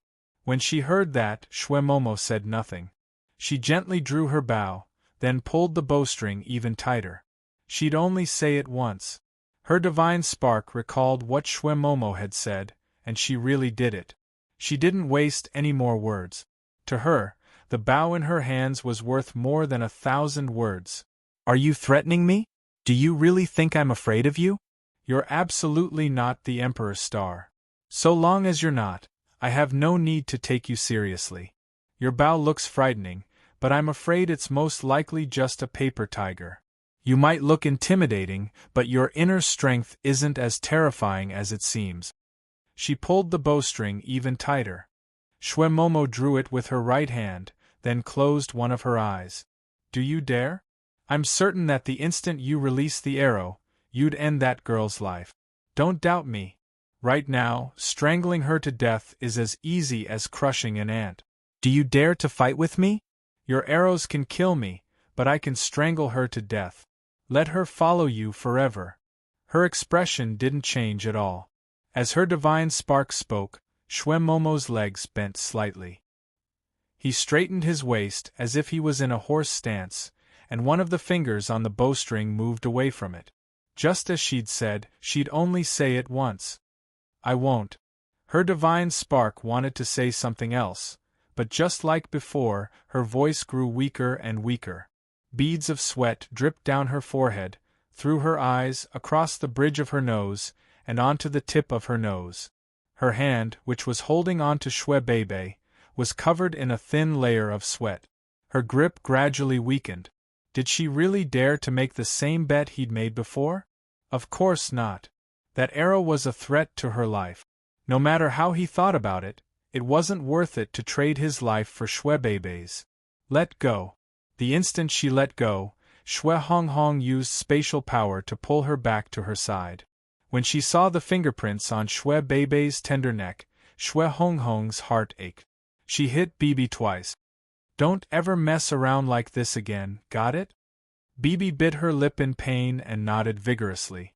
She knew she'd caused trouble for her sisters, and she also knew that Hong Hong had hit her because she was being willful. At the same time, her divine spark raised her hands at Shwemomo, then smiled bitterly in surrender. "Fine, you win. I'll return your little sister to you in exchange." "Exchange? Who said anything about an exchange?" Suddenly, Shwemomo's last finger was released from the bowstring. The arrow condensed from the power of the stars was instantly shot out. Chapter 1846. The arrow was released. The moment the arrow left the bowstring, the bow in Shwemomo's hands vanished as well. The image of a giant bow behind her did the same. As soon as the arrow left the bowstring, the heaven-piercing bow dissolved into motes of starlight and dissipated into the void. The azure star arrow led the way. He didn't feel any threat from this arrow. The true threat came from behind it. The arrow was more than 10 meters long. It was like a river of stars, and wherever it passed, cold winds kicked up. The floating rocks and wandering corpses were enveloped in a layer of frost. The void was completely torn apart like a bag that had been cut open. A piercingly cold wind blew into outer space from the crack. He panicked. His impression of the third era was abysmal. He'd traveled countless planes, but he'd never seen a race as treacherous as the third era. Yi Zichen had used his goodwill to trick him into letting the purgatory flame demons restrain him. Now, after he'd released Bebe, Shwemomo had gone back on her word and released the arrow. Little did he know, he didn't know. War was the path of deception. These were the words left behind by the ancestors. Yi Zichen was merely using them to his advantage. Before his scheme succeeded, he'd put himself in danger. He'd willingly jumped down. He couldn't blame Yi Zichen for his treachery. As for Shwemomo, there was no need to even mention it. From start to finish, she'd only said one thing. She'd never once hinted that, so long as he released Bebe, she'd take back her arrow. All of this was just wishful thinking on his part. He had no one to blame but himself. Seeing that the arrow was getting closer and closer to it, its eyelids were twitching so much that it couldn't really calm down. The divine spark above his head even more so abandoned him, leaving a range of 100 meters from his body, fleeing outwards. As he hovered in midair, his mind raced, searching for defensive techniques he could use. None. In his memories and calculations, he actually couldn't find a move that could block that starlight arrow. Run. Where there's life, there's hope. There was no shame in running away in this sort of situation. If anyone of the god realm were in his place, they wouldn't be able to resist that arrow at all. Shwemomo was not the ruler of the Emperor Star. Even though her star power seemed to be the same as the Emperor Star's power, it was only because she had used some method to make her star power approach the Emperor Star's power. The auxiliary stars, fated stars, and cluster stars had a qualitative difference from the Emperor Stars. He believed that Shwemomo definitely knew that only the power of the Emperor Star could threaten him, a divine king from the outer realm. She allowed her astral energy to converge towards the Emperor Star's energy, condensing and refining her astral energy. In that case, she wouldn't be able to use too much star power on her arrows. While the star arrow was traveling through the void, the star arrow's power would evaporate and be consumed.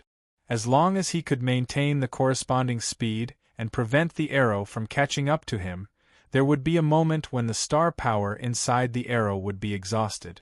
The burden on Shwemomo's body would definitely be huge. As long as he could escape from this hopeless situation, he would be the final winner. Of course, before that, he could use some tricks to consume some of the astral power in the arrows. Let them go. Looking at the blue river in the outer realm, panic flashed through the eyes of the gods from the outer realm. When they felt the power radiating from the arrow, their hearts trembled violently. Even their souls trembled indescribably. However, apart from fear, there was also some hope in their hearts. Kill it. Kill this ambitious schemer who was trying to usurp the throne. Kill it, and the imprisoned souls of the gods from the outer realm would be released. Countless people hoped that the star arrow would pierce through its body. At that moment, a trembling that came from the depths of their souls swept through their bodies. As they trembled, they knew that this fear came from its star arrow. Their hopes might not be fulfilled. Before its star arrow pierced through its body, they might not be able to escape. Boom, boom, boom. In the distance, the gods from the outer realm were continuously grabbed by its star arrow. After being tossed to the location of the arrow, it controlled their souls to self-destruct. A huge explosion resounded through the void outside the epoch. Unfortunately, the self-destruction of the gods did not affect the star arrow in the slightest. Don't stop the arrow. Even if they died in front of its star arrow, they hoped that the arrow would avenge them after they died. There were still many gods who had not been captured and were secretly preparing to self-destruct. Since they would die anyway, they would rather die themselves than become the barrier that prevented them from living. What are you doing? Self-destructing your godheads? Don't be too hasty. You will have a chance to self-destruct later. Its star arrow's cold voice resounded from the depths of the gods' souls. They were in despair. They never thought that its star arrow would fuse with their souls. Its star arrow even saw through their thoughts of self-destruction. Sacrifice your lives for me. The true gods were continuously thrown at the arrows. What made him happy was that, under the explosions of the true gods, cracks started to appear on the arrows that were condensed from the power of the star constellation. This was a good sign for him, as there were still some extraterritorial deities left. With the remaining gods from the outer realm, it believed that the star arrow would be exhausted before it could catch up to it. It's really crazy. Shwemomo's face was flushed as she looked at her mother, who was frantically throwing out the gods' sacrifice. She was going to disappoint her. After releasing that arrow, Shwemomo wasn't as exhausted as she had imagined. She was just like before, full of energy. But its craziness is effective. Momo, he won't, don't worry. Shwemomo smiled lightly. He can't escape. All of you die for me. Its star arrow grabbed the gods and kept self-destructing. The cracks on the star arrow, which had been destroyed by countless gods' self-destruction, became more and more obvious. It seemed that if there were no accidents, it would be able to dissipate the star arrow with another dozen gods. Looking behind him, the hundreds of thousands of true gods had all been thrown away by him. Only Badai was left standing where the gods had been. You don't have to catch me. I will self-destruct. Badai waved his hand and shattered its god power. In a flash, he appeared in front of the arrow. Judging from his actions, it was obvious that he was going to self-destruct. You will pay for your actions. It's star arrow, you have become a divine emperor. Boom! As soon as Badai's voice fell, his soul and godhead also self-destructed in front of the star arrow. The self-destruction of a Lord God was far more powerful than the self-destruction of a god. After experiencing countless self-destruction of the star arrows, Badai's self-destruction was finally unable to stabilize the shape of the arrows. The arrows shattered and turned into starlight, disappearing from heaven and earth. Seeing this, its star arrow laughed wantonly. It had survived.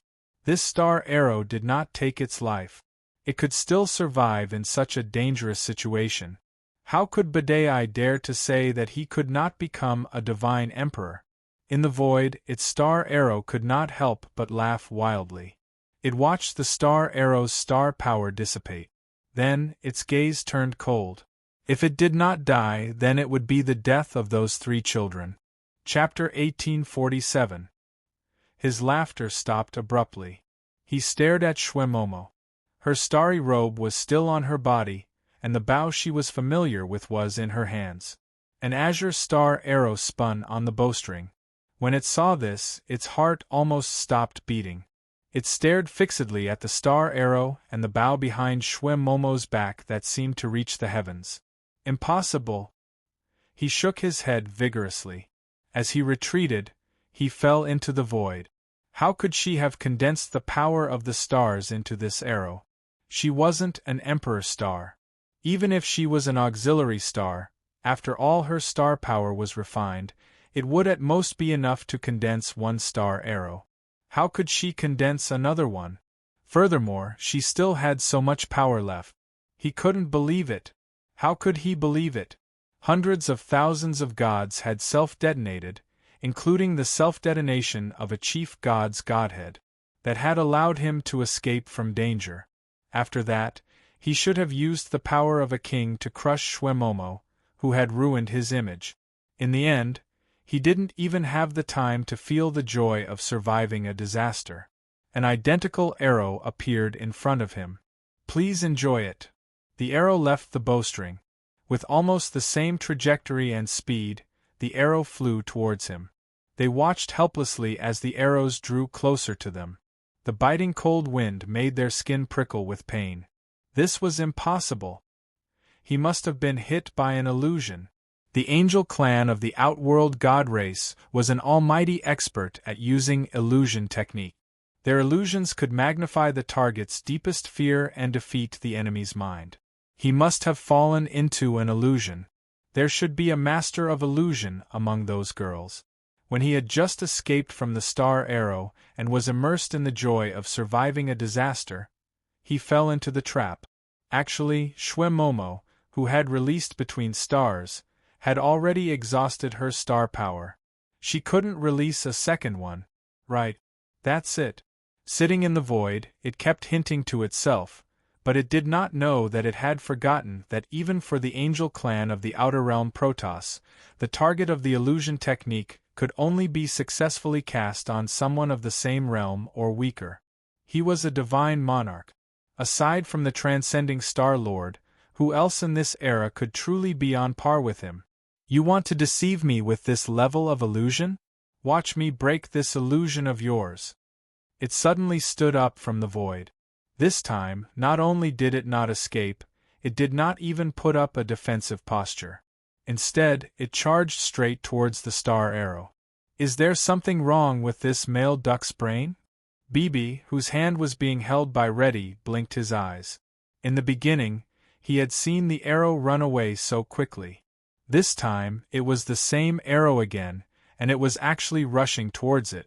You said that it was an illusion, but it was clearly the real thing.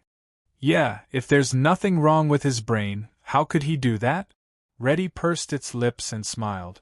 Shwemomo also smiled and shrugged as she watched Reddy close the distance between itself and the arrow. That's good too. It saves me the trouble of shooting him a third time. To be honest, using this kind of spiritual technique really consumes a lot of star radiant. I'm not an imperial star, so I can't recover my star radiance. However, every time I use it, it's a little less. Seeing her younger sister's smile, Hong Hong couldn't help but smile as well. Because of the awakening of her bloodline power, she had always been in seclusion within the clan. Even so, she knew that Momo's bloodline power had been destroyed, and that she was seriously injured and unconscious. As her older sister, she was very worried, but there was nothing she could do. Fortunately, Mo had woken up. After waking up, she was even stronger than her older sister. Hong Hong was happy for her from the bottom of her heart. Mo? What's wrong, big sister Hong Hong? Momo raised her eyebrows.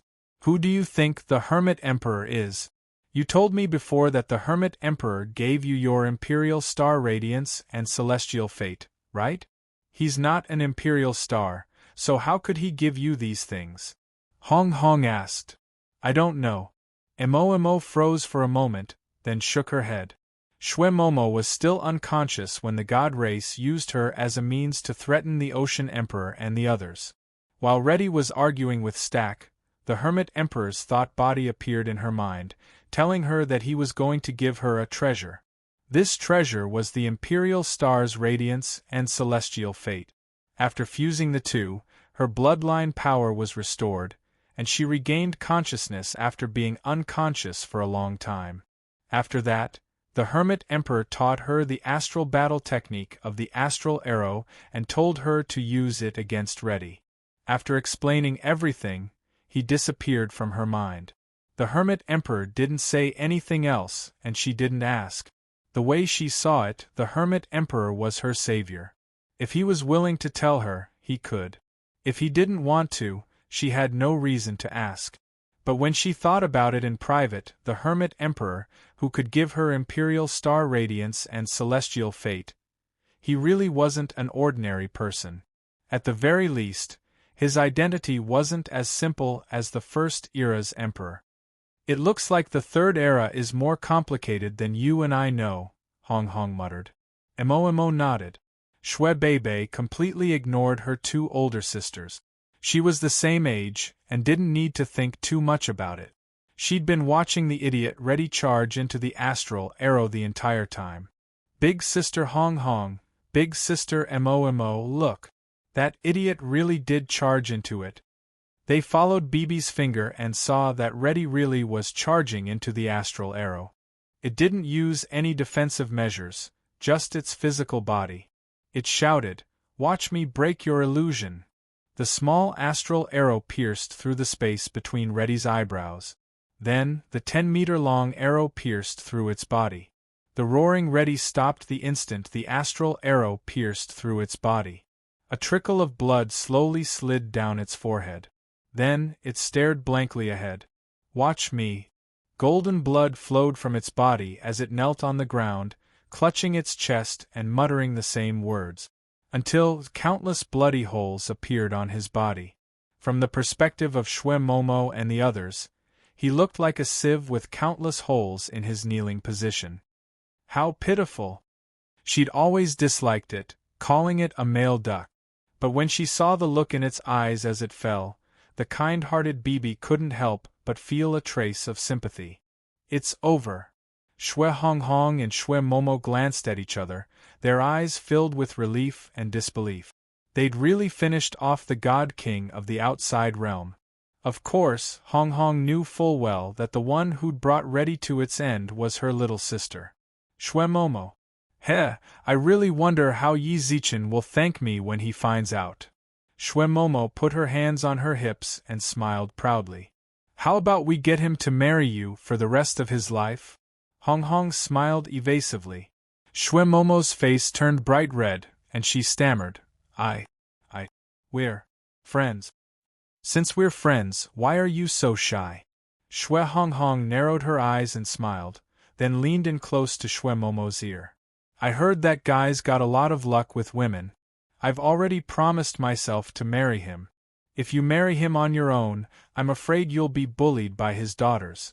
Do you want to see me suffer? Chapter 1848. A bloody hand slapped Xue Honghong and Xue Momo's shoulders. The pungent smell of blood and the low, hoarse moan made the two of them gulp involuntarily, and their bodies stiffened. "Why aren't you saying anything? Did I ruin your mood?" His mother. The one standing behind them was his mother. He looked at the place where it had just knelt on the ground. There was no trace of it in the void now, and the star power that it had released was not there either. Xue Beibei's hands were clasped together, a terrifying shadow reflected in her eyes. His face was covered in blood and his hair was disheveled.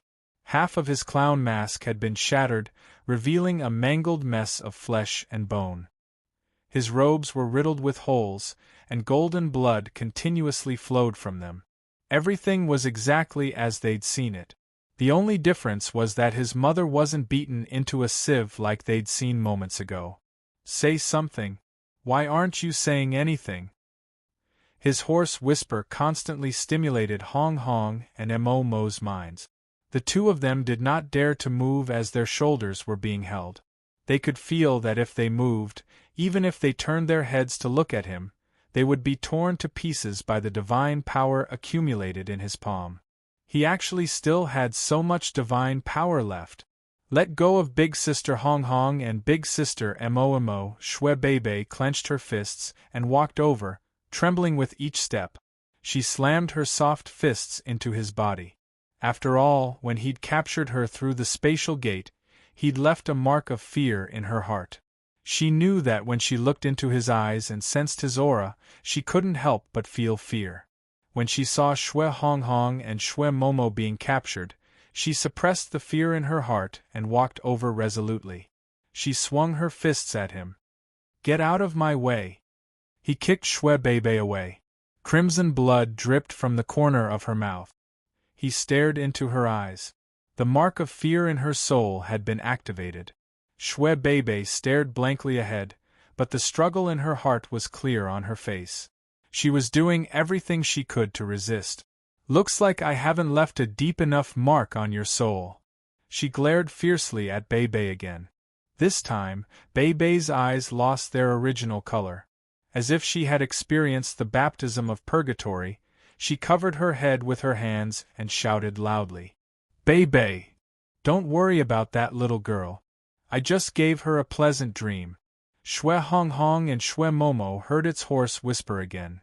"At most, there are many abyssal demons there, and everything that the little girl fears the most in the depths of her heart is endlessly magnified.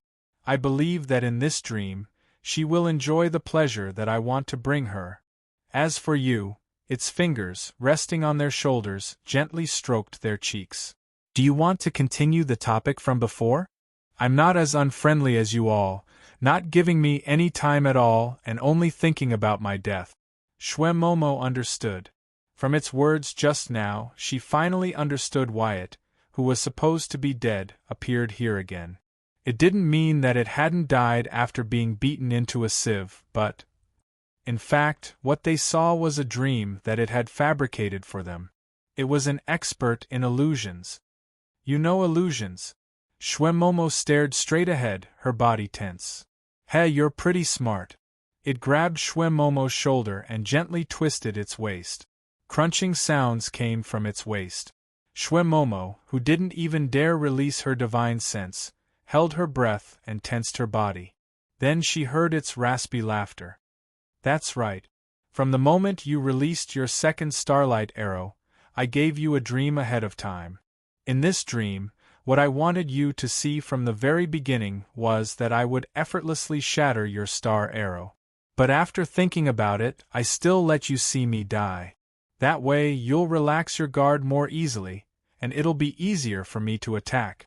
As expected of a divine monarch from the outer realms. You're so comprehensive." Xue Momo sighed in admiration.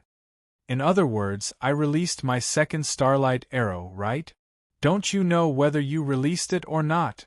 it retorted. "Because even now I don't know if I'm still in a dream. I really can't make a judgment, so I can only ask you to tell me. What if I released it and what if I didn't?" it asked again. "If I didn't release it and you captured me in your peak condition, Sister Hong Hong and I definitely wouldn't be your match. Naturally, we'd have to surrender. But if I let it go, I believe you won't even have a tenth of your strength left. We sisters can go all out against you. Ha ha ha, interesting, interesting. Hearing Shwe Momo's words, her mother suddenly laughed out loud.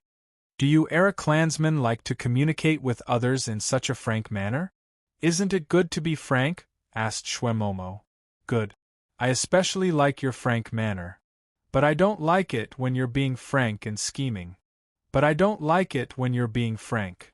Crack. Its mother clenched its fist, and a crisp, crisp sound rang out from the void. Shwe Momo's face suddenly reddened, and she let out a muffled snort.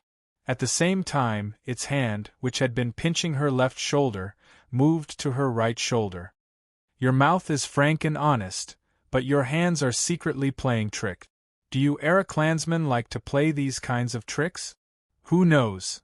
Shwe Momo sneered. Then, Shwe Hong Hong and her sister seemed to have a telepathic connection. The two of them simultaneously stepped on its feet, and Shwe Hong Hong's head pushed backwards. It was empty. Before they could complete this series of smooth movements, its mother had already disappeared from behind them. When everything was over, they focused on searching for its location. Don't you think you're really underestimating the Outerium Divine Kings? Like a ghost, its mother appeared behind them again, its hands gently clasping their shoulders. Orbis might be fooled by your little trick. The number of planes I've destroyed is in the 4 digits, and the number of planes I've destroyed is in the 4 digit. I've experienced no less than 1,000,000 battles, big and small. What haven't I encountered? With your little tricks, So what if I've encountered them? Don't tell me you're proud of your memories? Chapter 1849. A soft murmur reverberated throughout outer space. Clinging to the Shwe sister's shoulders, it instinctively looked around. Its divine sense shrunk to a range of 10,000 meters. Although it seemed like it could deal with the Shwe sisters with ease, it had still released the starlight arrow. It had given them a dream, but in reality, it had indeed been pierced by the starlight arrow. However, unlike in that dream, it had used all its might to defend itself. In the end, it had survived. However, the starlight arrow was too powerful. Even if it had survived, it would have been a crippled corpse. Its divine power was almost depleted, so it couldn't cover millions of kilometers with its divine telekinesis like it had when it was at its peak. This kind of divine telekinesis consumed a lot of its divine power. It guessed that the murmur just now had come from the Era's helpers. In response, it could only shrink its divine telekinesis to a range of 10,000 meters. No matter what happened, it would have enough time to react. It would also be able to reduce the consumption of its divine power. A little slower. The Third Era is such a terrible realm, it muttered to itself. Ever since it had set foot in the Era, all sorts of things had happened one after another. Even though it was a lower realm, it had an endless supply of experts.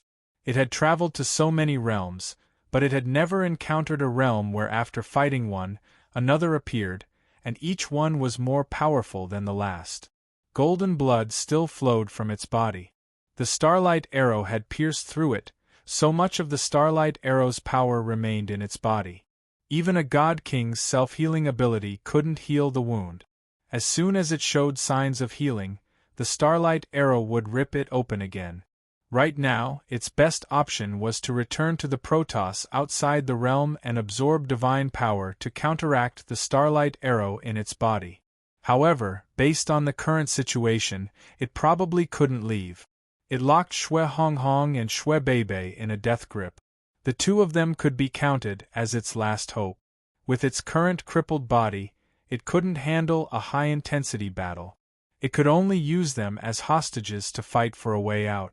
It looked around. After the drawn-out voice resounded for a long time, no one appeared in the outer realms. Its divine telekinesis didn't detect any living beings within 10,000 meters. Don't play tricks there. Come out and see me. Its voice was very hoarse. It felt like an old man approaching the end of his life, making the last struggle before his life came to an end. In fact, it was not a problem for him as he was nearing the end of his life. The star arrow had greatly consumed his divine power, and the remaining divine power was barely enough to sustain his daily consumption. If he continued to delay here, when his divine power was exhausted, only death would await him. Gravel floated in the air, and the thick smell of blood lingered for a long time. Accompanied by its hoarse snort, the realm of nothingness above its head was suddenly torn open. A cold-looking man in a white robe and an old man with white hair and a ruddy complexion walked out from within. The white-robed man walked out of the crack and landed 100 meters away from them. He just stood there, saying nothing, smiling faintly. That smile seemed to have a magical power that made people intoxicated and unable to extricate themselves. No, it was not his smile. It should be his black gem-like eyes. It was pitch black and bottomless, and the wrinkles at the corner of his eyes added a sense of vicissitudes to his appearance. This was a man with a story. He'd chosen his landing spot carefully. 100 meters was the most suitable distance for him to get close to the white-robed man without making the latter refuse. The old man didn't say a word. He simply stood by the man's side and smiled benevolently. "It's you."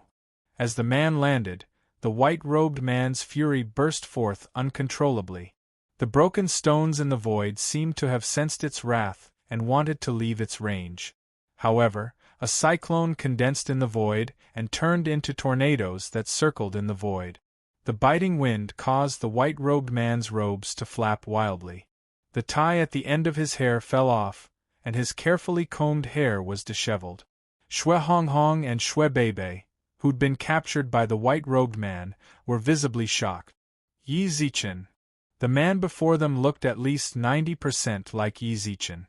However, compared to the Yi Zichen in their memories, this man seemed far more mature and weathered.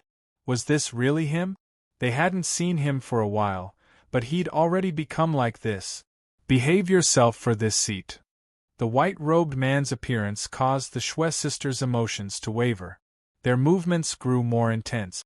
The white-robed man shouted viciously, then pressed his palms down on their shoulders. "You nearly scared me off.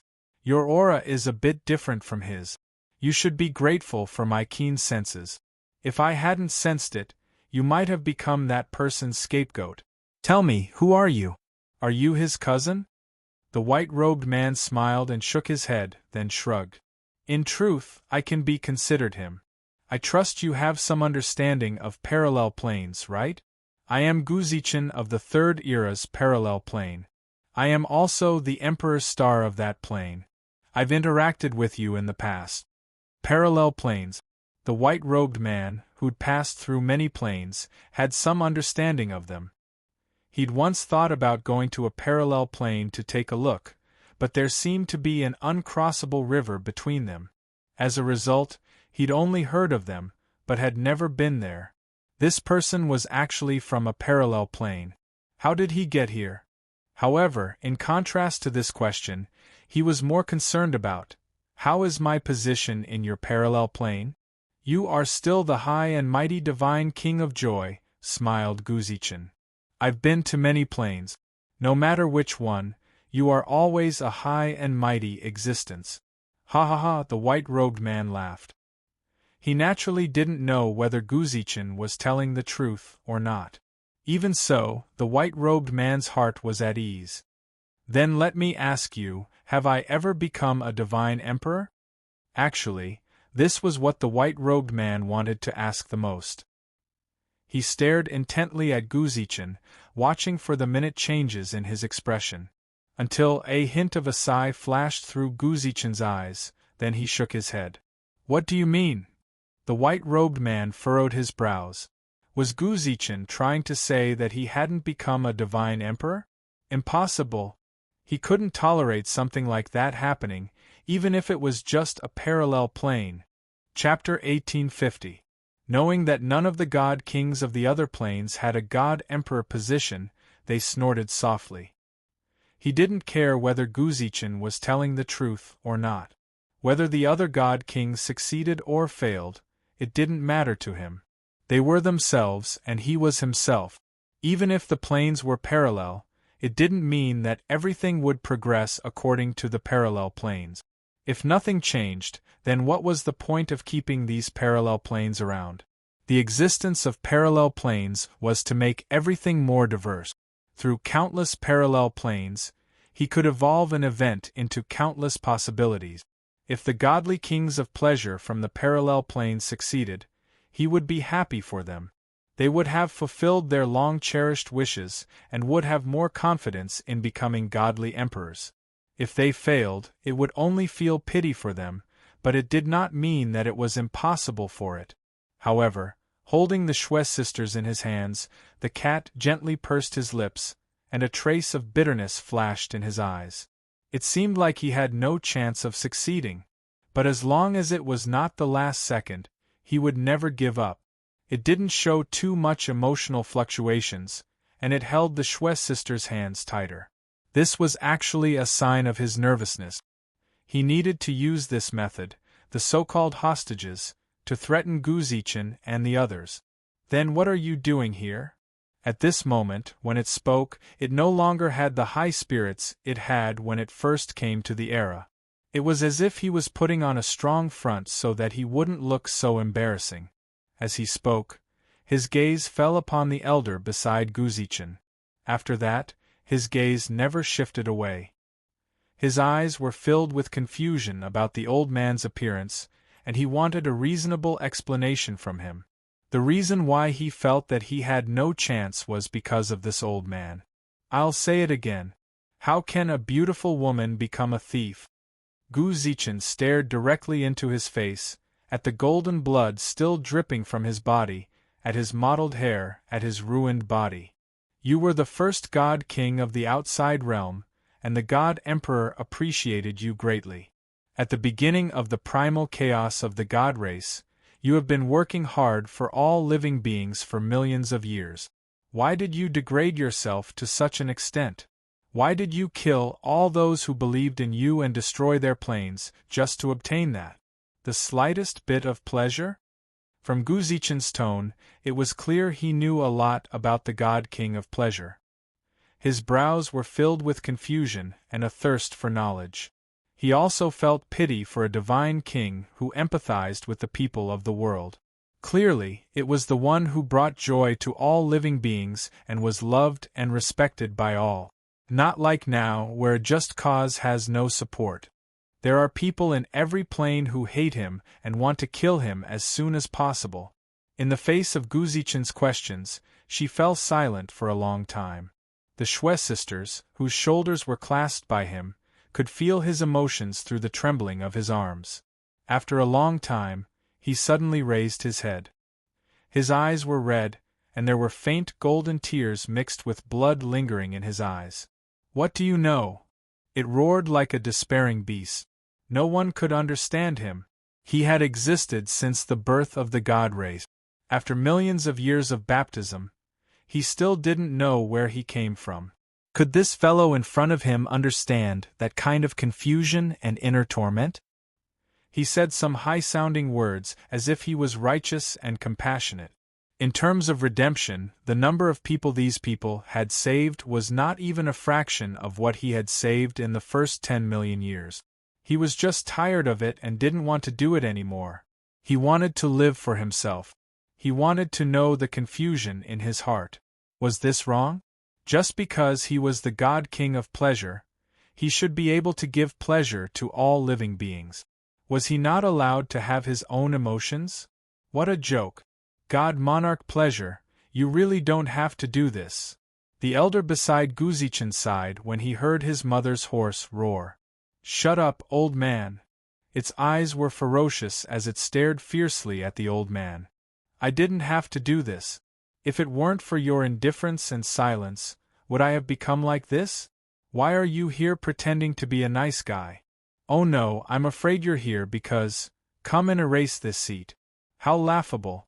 The master of the laws, who had always maintained a neutral stance, was now standing on the side of the Third Era? I just don't understand what's so special about the Third Era that all of you are standing on their side. The master of the laws. This old man was the master of the laws, the ruler of all the realms. He was also the king of all the masters of the laws. He silently listened to his mother's outpouring of emotions. Only when he uttered the last word did the old man let out a long sigh. Is the truth really that important sometimes? This world has already shown you enough mercy. From the moment you were born, you were the God King and stood at the peak of countless plains. You enjoyed the faith of all living beings. Even after you fell, the God Emperor and I turned a blind eye to it and didn't punish you in the slightest. What else do you want? Yale merely broke the laws and had his divine sea sealed. You ignored the balance and destroyed thousands of planes, but we still tolerated you. Isn't that enough? The old man looked into her mother's eyes, his gaze filled with regret. Suddenly she laughed. She looked directly into the old man's murky eyes and saw his expression of regret. She tilted her head and sneered. Do you think I care? Do you think I'll be grateful for your tolerance? I broke the balance. Fine, then you can capture me. As long as you can answer my question, as long as you can tell me, I'm willing to take responsibility for all my mistakes. As long as you tell me. The old man fell silent. It was that same silent face again. Just like back then, both the God Emperor and the King of the Laws had fallen silent when he asked that question. Gradually, his emotions crumbled, and a fierce look flashed in his eyes as he shouted angrily. Tell me. There was a hint of pleading in its sharp eyes. What it wanted was actually very simple, it just wanted an answer. Why? Why didn't anyone who might know the answer tell him? Since that was the case, was it wrong for him to fight for the right to know the answer? God King Joy, you've lost your composure. The silent old man glanced at Guzichin and nodded. Her mother laughed uproariously, golden blood leaking from her eyes. It seems you want to attack me? Chapter 1851. The two tornadoes that had condensed around it were pushed out by it. He'd used up too much divine power, so his attacks weren't as fierce as he'd imagined. Guzichin took a step forward, clenched his right hand into a fist, and punched. The tornadoes scattered. Don't move. Aren't you supposed to be compassionate? So long as you move, these two girls will have to bid farewell to the world. He wrapped his hands around Shui Hong Hong and Shui Beibei's necks, his gaze fierce. Even the mighty God King of Joy has to resort to such methods to threaten people? Guzichin couldn't bear to mock him, and his tone was filled with pity. God King of Joy. She stood at the peak of the God realm, able to decide the lives of billions with a wave of her hand. But now, she'd fallen to the point of using hostages to threaten them. This was a common tactic used by people who'd been forced into desperate straits and had no choice but to resort to it. How could a true expert be afraid of provocation? When he thought about it that way, it really felt like a hero's downfall. God King knew full well how useless his actions were, but he couldn't care less. His divine power was about to run out. He had no energy left to waste any more time here. So what if he'd lost face? As long as he was alive, there was always a chance. Don't try to provoke me with words like that. You have two choices before you. Either you watch them die, or I deal with them and play with you. Or you help me build a path back to the God realm, and I'll return the lives of those two girls to you. God King of Joy, it's not too late to turn back now, said the King of the Laws. He stared directly into God King of Joy's eyes, his heart pained.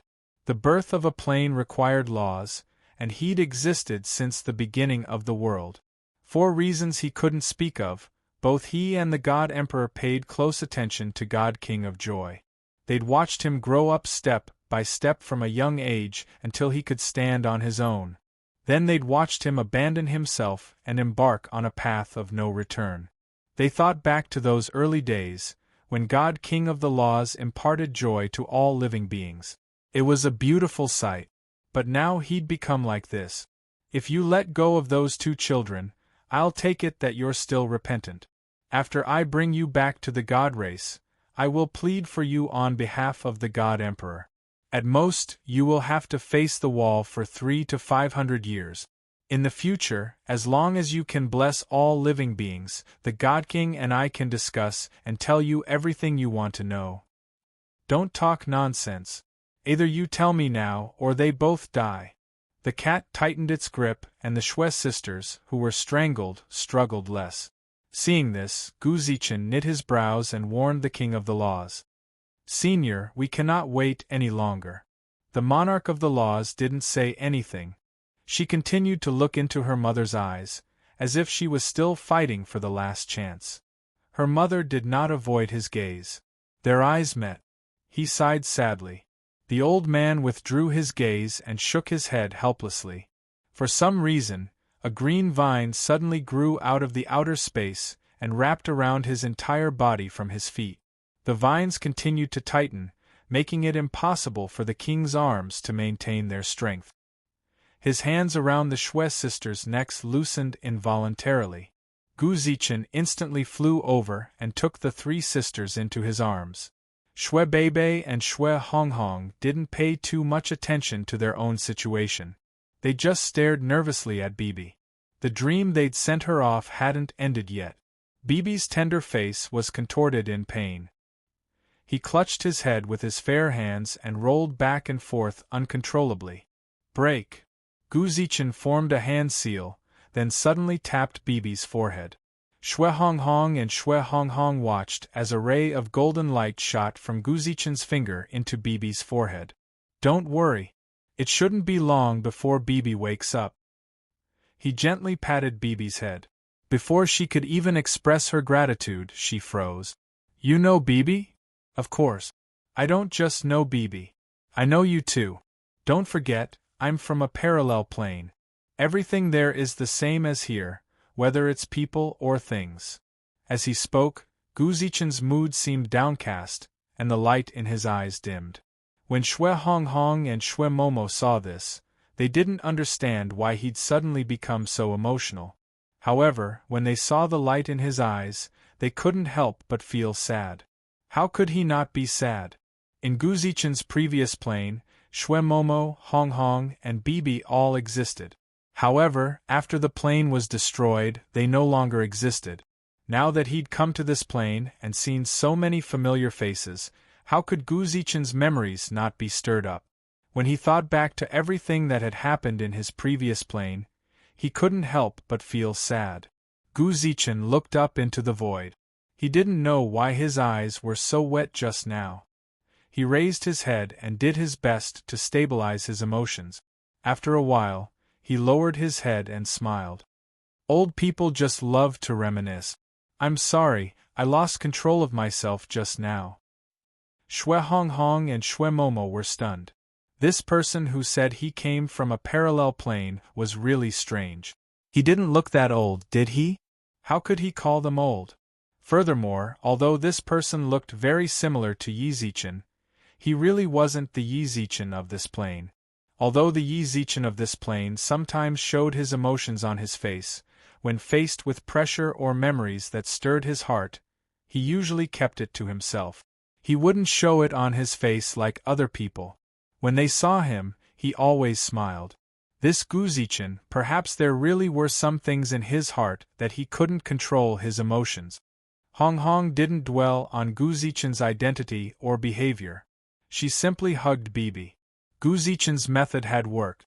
Although Bibi didn't wake up, at least he no longer looked as pained as before. At the same time, she looked at the king of the laws. Will that old man be all right? Do you need our help?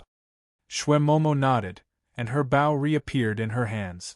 Given my starlight, I should be able to fire 1 or 2 more arrows. No need. Gu Zichen smiled and shook his head. You'd best use your starlight sparingly. In the future, you might need more arrows. You don't need to worry about the king of the laws. His fate is already set in stone. Of course, that's assuming the king of the laws can harden his heart. Harden his heart. The king of the laws is kind to the king of the laws. Otherwise, he wouldn't have just used a single vine to trap him. I find it strange that you mention the vine. Why would a plant-type Dao technique appear here? The elemental particles in the outer realms don't seem to have any plans. Is that strange? Chapter 1852. It was just as Guzichin had said. For the king of the laws, changing the laws of heaven and earth was as easy as lifting a finger. He could create an oasis with the snap of a finger, turn this place into a dry desert, and set it ablaze with raging flames. So long as he wanted to, so long as he was willing, everything would be easy. When he saw the old man, he knew he had no hope of becoming a god-emperor. He was sure he knew full well that the old man he'd mentioned had the ability to do so. His only hope was that this fellow would abide by his rules. He would maintain absolute neutrality in everything. So long as it didn't affect the balance of the laws, he wouldn't attack him. In the end, he'd been too naive. In the end, the old man made his move. The instant he did, he knew that if he persisted, he'd be throwing an egg at a rock. But even if it was like throwing an egg against a rock, he still wanted to see how hard this rock was. Was it really hard to the point where he felt despair? Bound by the vines, he suddenly shrunk to the size of a sheet of paper, then burrowed through the gaps in the vines. Before long, his body filled up once more and he stepped into the sky. The king of the laws altered the laws. Shouldn't he bear the consequences of breaking them, just like us? When I roamed the plains, I once heard a saying, "If the Son of Heaven breaks the law, he shall be punished like a commoner." Can you do that? The old man's gaze was indescribably benevolent. He lamented that his master had become like this. "I can't." After a long time, the old man answered his mother's question. Up in the sky, his master laughed maniacally, his eyes brimming with mockery. "You're quite straightforward. You use the laws to bind us all. If we break them even a little, we'll be punished by your master of the laws. Yet you masters of the laws can wantonly break the rules you've set. If you don't set an example, how can the rest of us? How can we abide by your laws?" "I've never broken the laws," said the old man coolly. "What are you talking about? As masters of the laws, shouldn't you maintain absolute fairness? You treat all living beings with a balanced heart, maintain neutrality, and don't show any special favor to any race? That's right, but what are you doing now? You're participating in the conflict between the outside and the First Era. You're standing on the First Era's side and attacking me, the God King of the outside. In order to restrain me, you even tampered with the rules of the outer realm void and created such a vine?" Their eyes were filled with disbelief. His master's eyes were filled with mockery. "You're right." The old man affirmed his mother's words, but soon he said something that made everyone's eyes widen. However, this old man still did not break the rules because this old man is the rules. Everything I do is in accordance with the rules of the world. You only need to abide, and I have to make the laws reasonable. Just now, I felt that what I did was reasonable, so I did it. You just need to accept it. Master Shwemo couldn't help but stand of his gaze. It did not expect the old man to say something like that. It was stunned for more than 10 seconds in the void. Just like that, he looked at this old man whom he had known for a long time. No matter when he saw him, he felt that this old man was especially honest and kind. Yet, he had just said something so overbearing. He was the law. If he thought it was reasonable, then it was reasonable. Everyone else just needed to accept it. "You, old man, you've really impressed me," he said angrily. "As for what you said, I stand on the First Era's side. I've never stood on the First Era's side. It's just that your various misdeeds have affected the balance of the laws. You don't know how to repent. I'm just exercising my authority as the master of the laws and fulfilling my duties. As for the future? As long as the conflict between the outside and the First Era doesn't affect the balance of the laws, I won't pay any attention." What a far-fetched excuse. Up in the void, Her Majesty's face was filled with speechlessness and ridicule. Anyone could tell that the King of the Laws was twisting words and forcing logic from his mouth. He could have admitted that he was leaning towards the first era. He was the law, the king of heaven, the big brother. You're not willing to endure it. But he didn't say that. Instead, he used far-fetched words to explain that everything he did was his duty and duty. I understand. It seems there's someone above you, he pointed at the sky. The old man didn't confirm or deny it. That's great. Suddenly, it laughed loudly. I thought the peak of this world was the God Emperor and you, old man. It'd be great if there's someone above you too. When I become the God Emperor, I'll naturally be able to come into contact with that person, right? You won't be able to come into contact with him. Why? If even you can come into contact with him, why can't I? Because you can't become the God Emperor. With that, countless vines sprouted from beneath his feet. Having suffered once, he was already on guard. The moment the vines touched him, he turned into a piece of paper and slipped through the gaps between the vines. Little did he know that there was more than one vine in the sky this time. Countless vines stretched out their tentacles to grab him. He passed through the vines in the form of a paperman. Whoosh! Suddenly, the outer realm turned into a sea of fire. The flames burned only as far as he could. Everywhere else, not only were there no flames, but not even a trace of the flames' heat seeped out. Old man, do you really have to go to such extremes? He roared angrily as he frantically dodged the flames and vines. He didn't retaliate, but even so, dodging the vines and flames consumed a great deal of his divine power. After a few short breaths of time, he sensed his divine power on the verge of drying up. Was this the end of his dream of becoming the God Emperor? No. The future he'd imagined wasn't like this at all. He still wanted to become the God Emperor and seek answers to the questions he'd been worrying about for millions of years. I'm going all out. In the blink of an eye, its mother in the void suddenly split into hundreds of bodies. These hundreds of them ran in different directions in an attempt to leave, but, bang! Before one of them could even get 1,000 meters away, he slammed into a wall. The King of the Laws had long since sealed off the space here. It was just as Guzichen had said. It was far too easy for the King of the Laws to do this, whether it was the vines, the sea of fire, or the spatial isolation. To him it was all too easy. Grandpa Lin. At that moment, the sealed hundreds of them merged back into one.